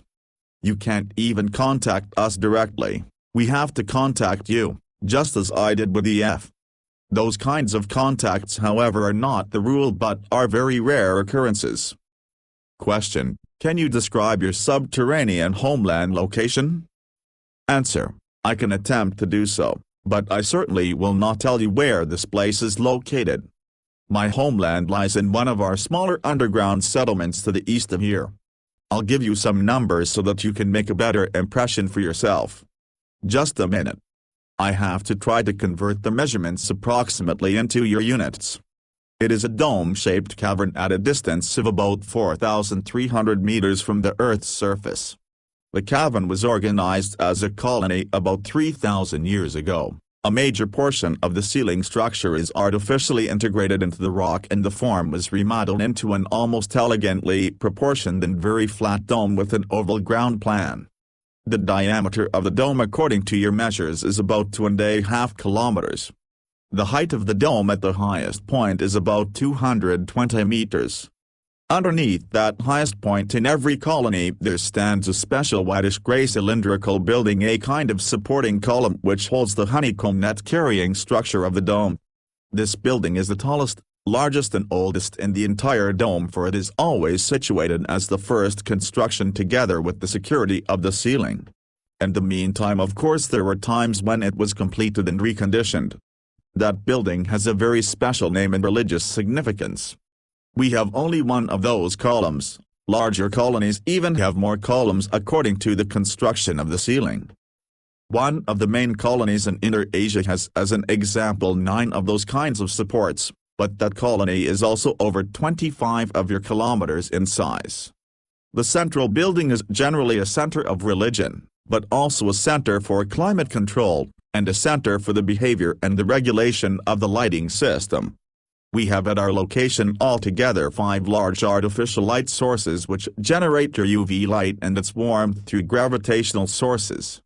The air shafts and the light systems from the surface likewise run through these columns, and naturally, they are very intensely controlled. By the way, we have 3 air shafts and 2 elevator systems there, and even a tunnel connection to the next main colony which lies approximately 500 kilometers to the southeast. One elevator shaft leads to a cavern near the surface, the other leads to one of our depots for the ships, you remember, the cylindrical ships, that is naturally concealed closer to the surface behind the rocky mountain face. Normally, there are only 3 ships there. It's a small depot. The other buildings of the colony are, for the most part, concentrically ordered in oval circles around the main supporting column, and they are without exception much flatter, generally only between 3 and 20 meters tall.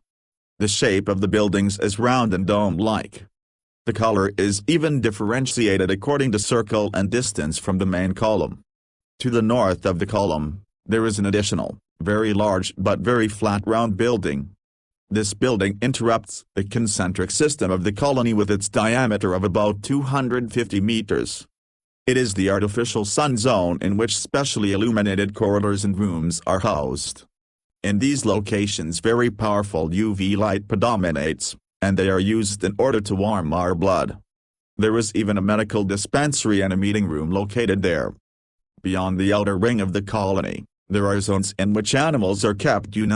We must consume flesh as nourishment, and the gardens in which plant nourishment and mushroom culture are cultivated. There is also hot and cold running water there from subterranean sources. The power station is located on the edge of the colony. The station is driven by fusion as its base, and it supplies the colony and the suns with energy. My group or family lives, by the way, in the 4th ring of buildings out from the central support column. So much in such a short time. To describe to you all the buildings and their tasks would be going too far. It is difficult to describe something like that to you, for it is a completely different set of surroundings and culture from what you are accustomed to in your life on the surface. You really have to see it for yourself to be able to believe it. Question: will I myself see it sometime? Answer: who knows, maybe. Time brings new opportunities. Question: how many creatures of your kind live in this colony? Answer: approximately 900. Question: that is the end of the interview. Do you have any final message for the readers of the transcript? Answer: yes. I am thoroughly surprised at the many comments to my words. Of course, I am naturally also disappointed about the religious portrayals of me as the enemy which have been voiced and which have buried themselves deeply in your mind. You should learn to set yourselves apart from the old conditioning and not to stand quasi under the control of something or someone who has already been gone for 5,000 years. You are, after all, free spirits. Those are my final words.